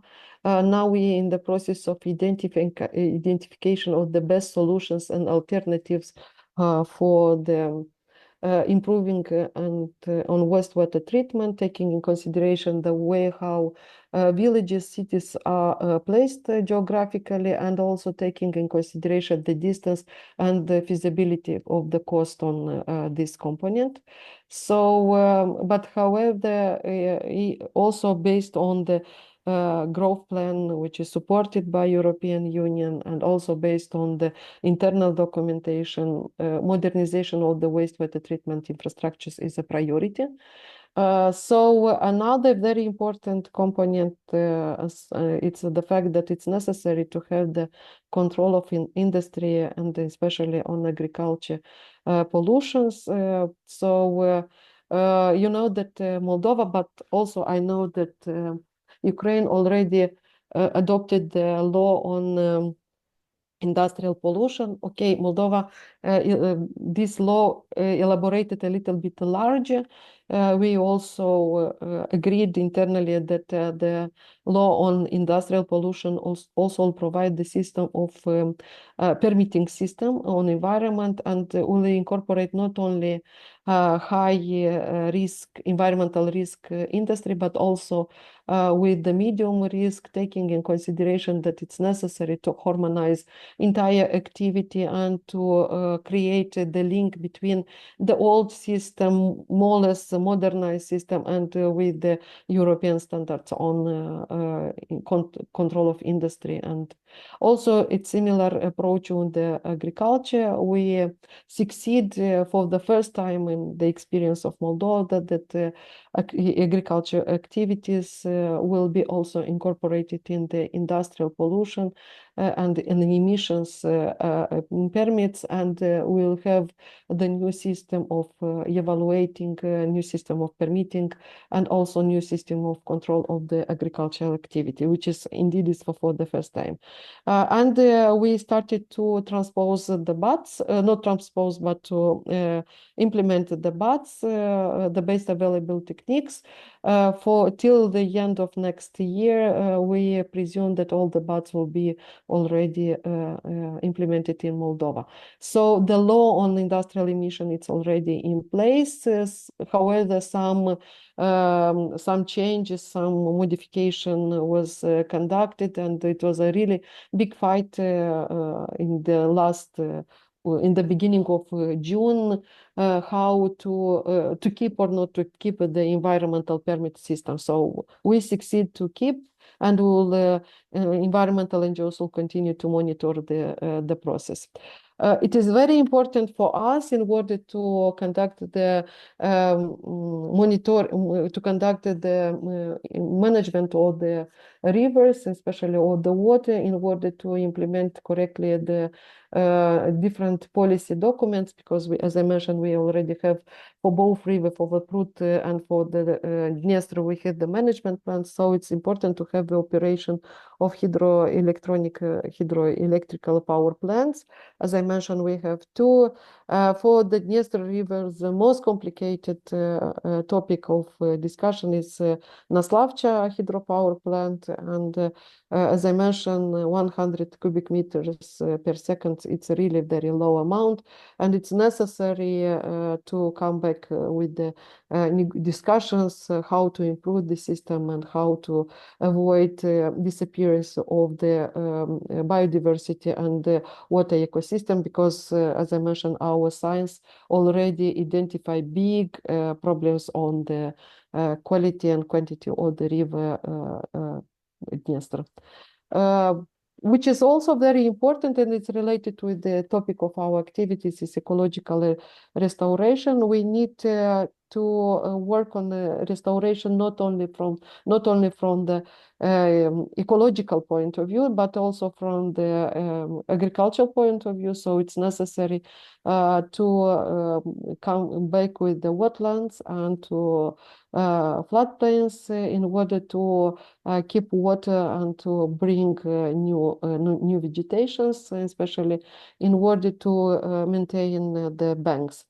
And also afforestation along Dniester and Prut is very important. You know that Moldova started a very big program on afforestation, and it's necessary to continue implementation of the afforestation program and also to looking for the additional financial supports. And which is, as I mentioned, we already started cleaning up the tributaries of Dniester and Prut River. We started with the Botna and Big from Dniester River, and we have some success and also some lesson learned.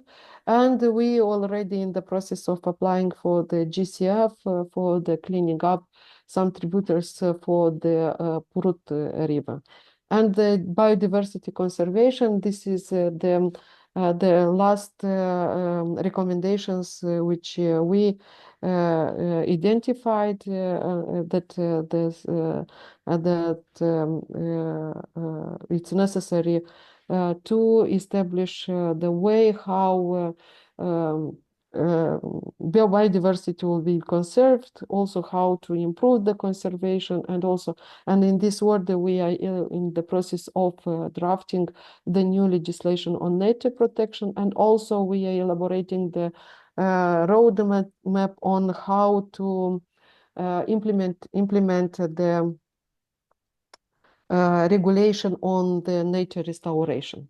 So this is all which I wanted to mention. Thanks a lot for your invitation, and I'm really glad to answer to the questions in case if you have them. Дякую дуже, Родіка. Thank you, Radhika. Дуже багато цікавої інформації. In your presentation, there was a lot of very important information. Well, we are lagging behind. We are pressed for time, but nevertheless, we need to hear from Mikhailo Khorev and from Volodymyr Belokon, because they will also come with very important information. And Mikhailo Khorev actually promised to tell us more on how we are going to implement our strategic plans offered to us by the EU, in particular about restoration, landscape recovery, the sponge function of landscapes. While Volodymyr Belokon has promised that he will tell us more on how this is being implemented and regulated within the political policy and political agenda of Ukraine. So let me ask Mikhailo Khorev to tell us what we need to do now. We have seen that Moldova is doing something. So what do we do not to make any impediments on the way to Moldova, and how do we do the restoration of our water? I can see, by the way, some question or some statement in the chat. Oleg Listopad is writing that we need to deal with wetlands and do the restoration. I think that we need to stay for a couple of minutes more just to hear from you. Thank you, colleagues. I will not deliver a presentation. That will save some time. Probably I will just speak. Дуже цікаві такі змістовні були доповіді, і я би хотів просто по деяким з ним These were very interesting speeches. I just would like to highlight certain matters for each of them and kind of to accent on certain points and structure it a little bit so that we can move in this direction, especially if to talk about Ukraine. And first and foremost, I wanted to mention that probably, unfortunately or fortunately, the situation is such that despite the fact that the quantity of water is naturally decreasing, and because of climate changes and because of human-made activities, but we do not really feel this in Ukraine right now. Why it has happened like that? Well, first of all, it's because of the war, and well, it's not first of all, but it's one of the main factors, because the load on water resources decreased. It was connected with economics, because economy is not working fully. Also, big number of areas are not being cultivated and watered because of the loss of resources from Kakhovka reservoir and mining of lands. Majority of people is currently displaced, and they are either abroad or they are internally displaced people and live somewhere else in the territory of Ukraine. So that's why currently we are just not feeling this problem that we already have with water resources, because the statistics show that despite of the fact that water quantity is falling, the consumption of water is also falling. Without that, we would already be facing very high scarcity of water already now. Yes, of course, we can encourage our farmers uh, to be more efficient in using water resources. We can encourage our citizens to do that, but without state regulation, nothing will happen in our country. Mikhailo Sokolov has rightly mentioned today that agrarians have to look for some other actions. They have to relocate their production from south to north. And here we probably need to pay attention to the very main resource that we are not using right now, or we are not using it in a wrong way. That what Oleg Listopat has mentioned. These are our wetlands. Hydrologists know that rivers actually start either high in the mountains because snow melt or from water precipitation in rain precipitation. But if you're talking about not mountain rivers, then usually their mouth is in wetlands, and actually all our rivers start from wetlands.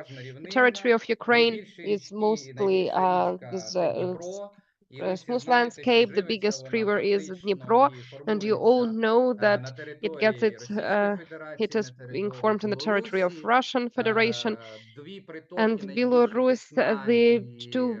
The Sna and Pripyat that flow into this river, majority of these rivers is in the lands that were covered with wetlands and turflands, and that's why we had certain resource. There were times then when melioration was done on such lands. We, as of now, inherited from the Soviet Union 3.5 million of dry land. So when meliorating systems were built, there was a strict concept that wetlands, it is bad thing. No one needs wetlands. We need to either start to plant forest and have forestry and wetlands, or we have to deal with agriculture there, or we are going to mine subsoils there, and no one was talking about ecosystems or something like that. As of now, half of our wetlands is in the condition of they're drying out. It is loss of ecosystem, it is loss of this water regulation capacity, and actually the loss of this opportunity to accumulate water resources that could have been used or could have been given out and allocated equally during certain period of time, river period. And I would like to say why it is important to talk about state policy here. It's very simple. If we do not already now start talking about restoring of water regulation capacity of our areas, then in the future we at risk of seeing very interesting picture. Agrarians from south will relocate to the north. It is just a natural factor. If there is no water for irrigation, no water for crop production, then they will move and relocate within the country where this agriculture is possible. And we are already now observing that the higher the temperatures, the more we see it now. We already now see that those plots of lands that were considered agricultural, but in 1990s and 2000s they were not used. Now they are actively being used in Chernihiv region, in Zhytomyr, in Rivne, and so on. So agrarians relocate to that place where they still have stocks of water. And what do we risk here? That we will not be able to restore what we want, because to restore wetlands, we need to understand that we need to increase the level of groundwaters. We do not necessarily have to turn agricultural lands into wetlands. We have enough natural territories, but we already now have there a low level of groundwaters, and artificial increase of such waters will definitely lead to that fact that close territories will also have increased level of groundwaters. On the one hand, it will put limitations to local citizens living nearby. On the other hand, it will put limitations onto agrarians that are currently using and producing crops on the territories, and we need to understand that recovering its significant rates of underground waters and groundwaters, and this transition to that agriculture from that agriculture that everyone is used to absolutely different one with absolutely various lands and so on and so forth. And we need to understand that without compensation from the state or some kind of buying out or inheritance of such lands in 10 or 20 years, no one will be able to do anything there because the land is in our private ownership, and no one will not want to restore anything and losing money on that, because we all understand that it's like, to ask someone not to throw garbage in the forest until strict regulation, strict punishments without state program and position of the state what to do and how to do. And the most important thing, the procedure of the compensation when we limit this or that business, as it is done in the European Union, nothing will be working properly. There will be less water. The territories that are currently still have this opportunity and this capacity to still sponge water, to retain water, to maintain it, will decrease, and unfortunately we will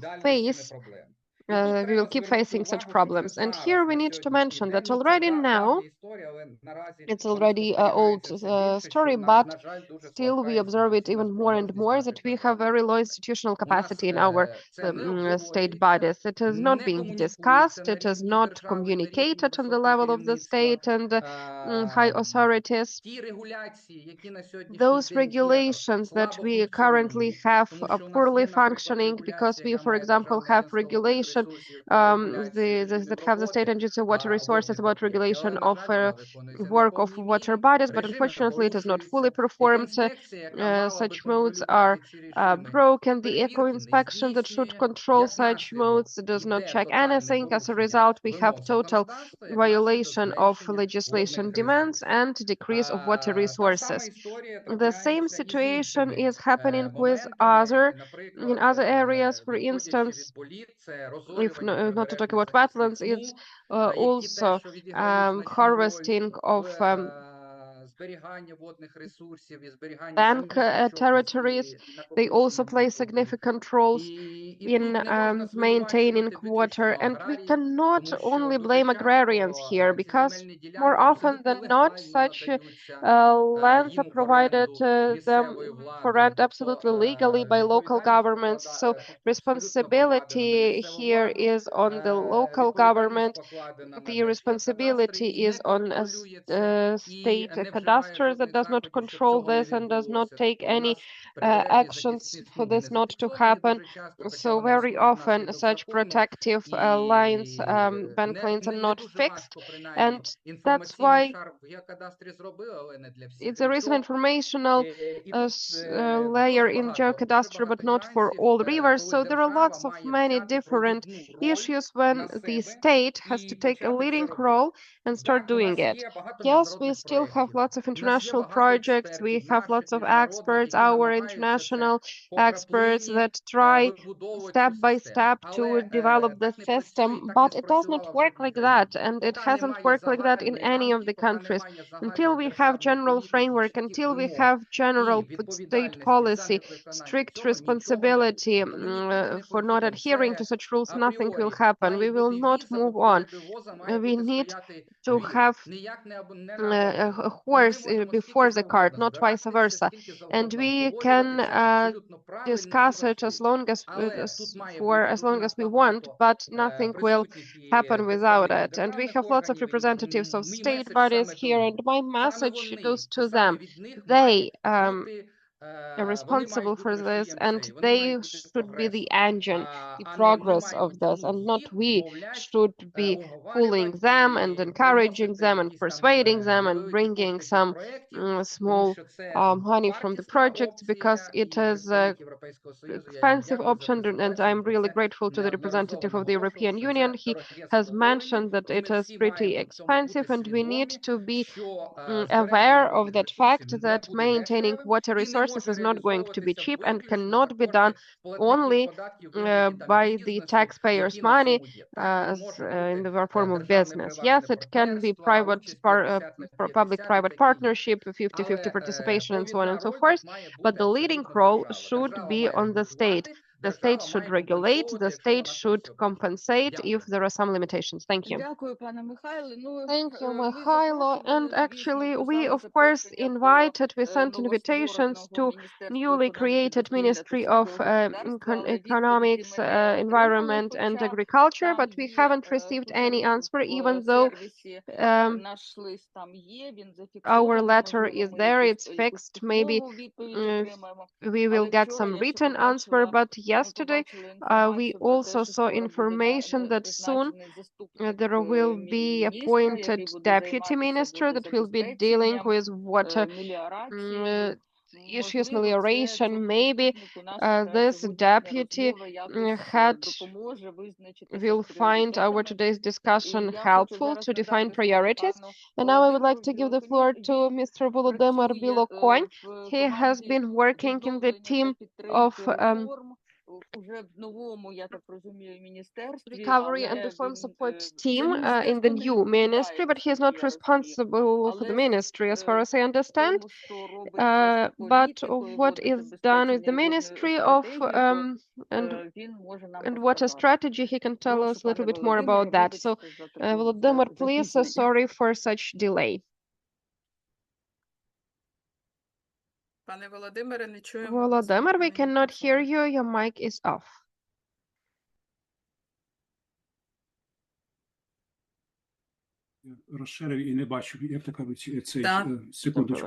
Just a second. Let me repeat once again. You can see my screen now, right?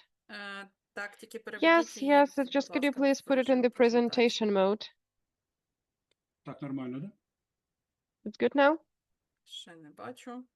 Well, we still do not see it properly. It's still not on, even though for the very first time it was in the presentation mode. Strange. Let me try again.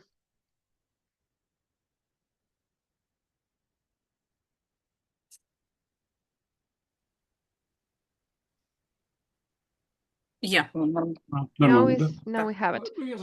Great. So let me immediately start from the second slide, because we need to save time. So you know pretty well that in Ukraine we have water strategy, sea strategy, and and strategy of irrigation and drainage.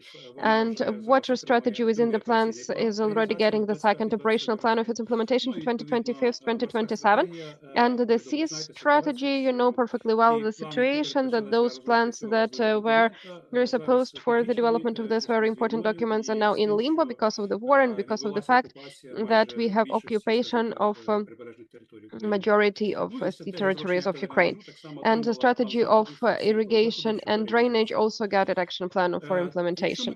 If to talk about recovery, river flow restoration, then just after Mikhailo, Khoriev, I am not going to repeat that fact that yes, it's really a huge problem, river flow restoration. And yes, let's be frank here that when I prepared this water strategy and I read the materials, and actually on the agrarian website, I came across very interesting information that somewhere around 10,000 of small rivers disappeared from the map of Ukraine. And maybe Mikhailo even remembers we were trying to put this phrase into the water strategy as a preamble, but in the Cabinet of Ministers, they told us provide us with the facts, provide us with the map where those rivers are present. We couldn't find this information, but let's be frank here. Yes, majority of small rivers just disappeared, and it happened at the beginning of this century. And unfortunately, at that time, the topic of climate change was not that relevant, and most probably it is agrarians were not very responsible in their crop production, and they were cultivating land to waterline.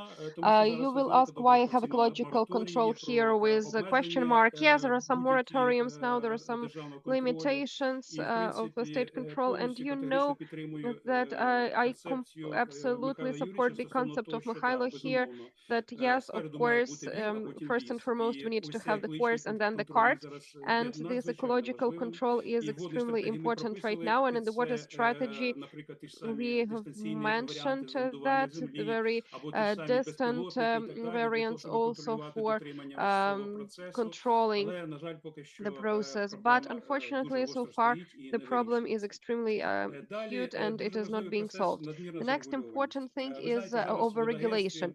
You know that now we are developing in Water Agency the documents that should conduct inventarization and conduct so-called process of defining abandoned hydraulic structures. And here I'm talking not only about those structures that are used for irrigation, but also for drying out. And actually, Mr. Khoriev has already mentioned that majority of such lands, of such wetlands, turned into God knows what.